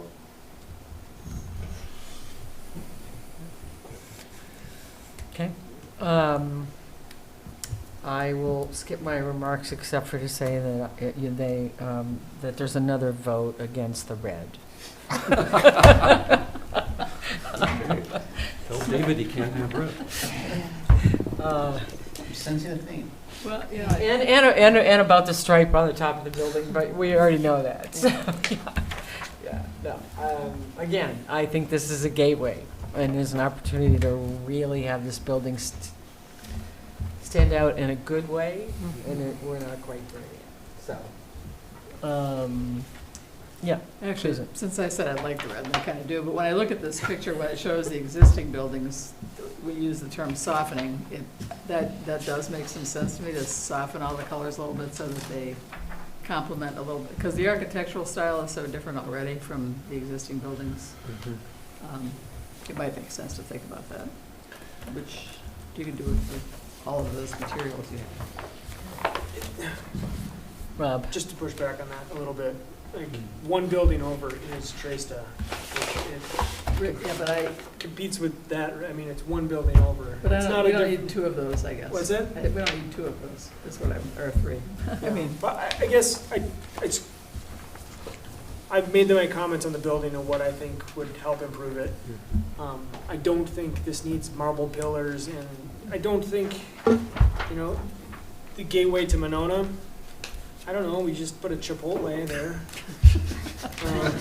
We have a Red Robin, and I don't want to overstate, I don't see it like that personally. Yeah. I don't, so. that I agree with. Yeah, I think that can be overstated. I mean. Yeah, I don't mean to overstate It's it. visible, it's very visible, certainly, and you do Right. want it to kind of complement somewhat other immediate buildings, but, I'm thinking of another building on another drive that started out with all these blocky different colors, and they've gone in and had to redo some of it, and it's just so much nicer looking now. It's sort of, it is a softer look, a more natural look. Right. I don't know, that's Right. just, you guys can toss Right, that. and- It wouldn't be a deal breaker. And from my for me. point of view, like, as we all know, and you know, because you have your office there, I mean, what used to be called Tresta, that obviously we still call Tresta, has gone through, obviously has, stone on the bottom, around the bottom, but has a lot of the panel treatment in the rest of the building, and I think they just went through their third iteration.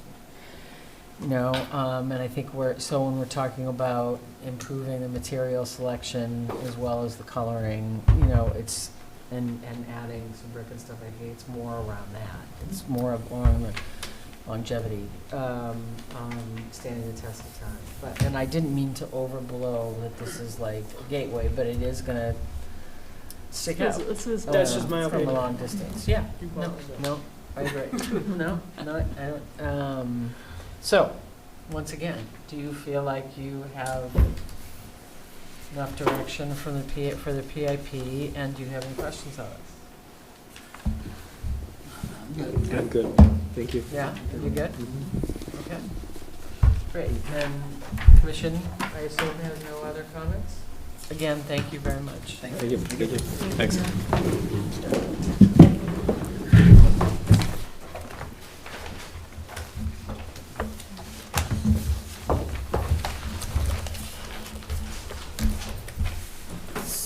That takes us to number 8A, reports of staff and commission members, staff report regarding the status of project proposals.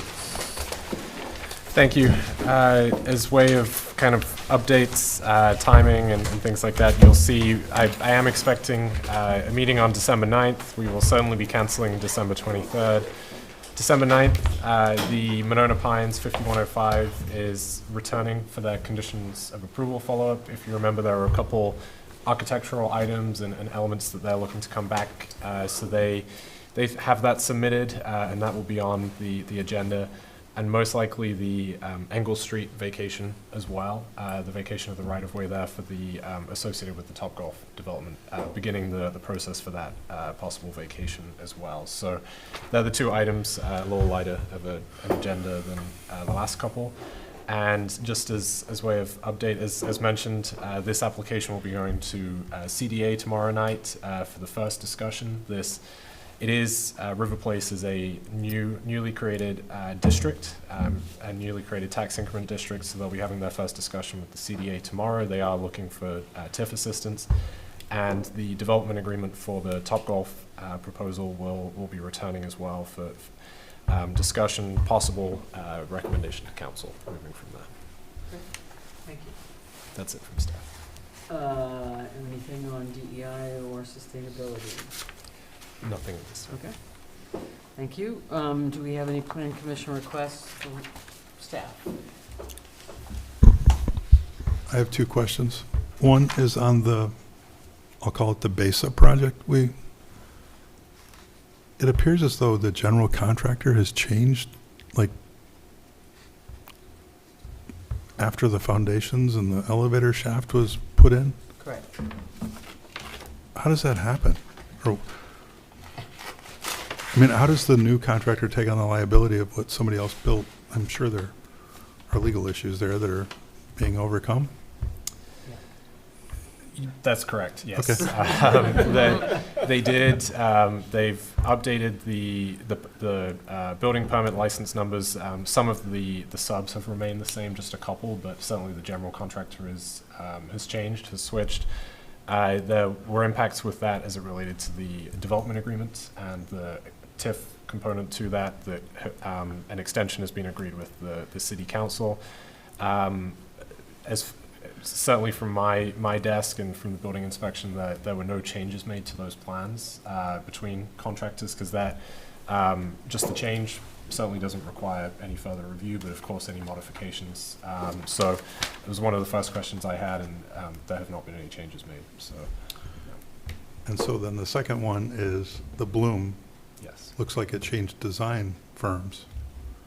The people that were here at the Plan Commission was, I believe it was Kubala Washatko, and now there's JLA signs all over I don't know how that happens. And I don't know how a design firm takes on the liability of somebody else's, but so JLA didn't change any of the design that was approved? That's correct, and Okay. I worked through those plans, and you probably know better than I that each firm is a little different as well, so just trying to, even the sheets, just trying to compare the two, make sure materials were the same, and certainly anything substantive would have come back.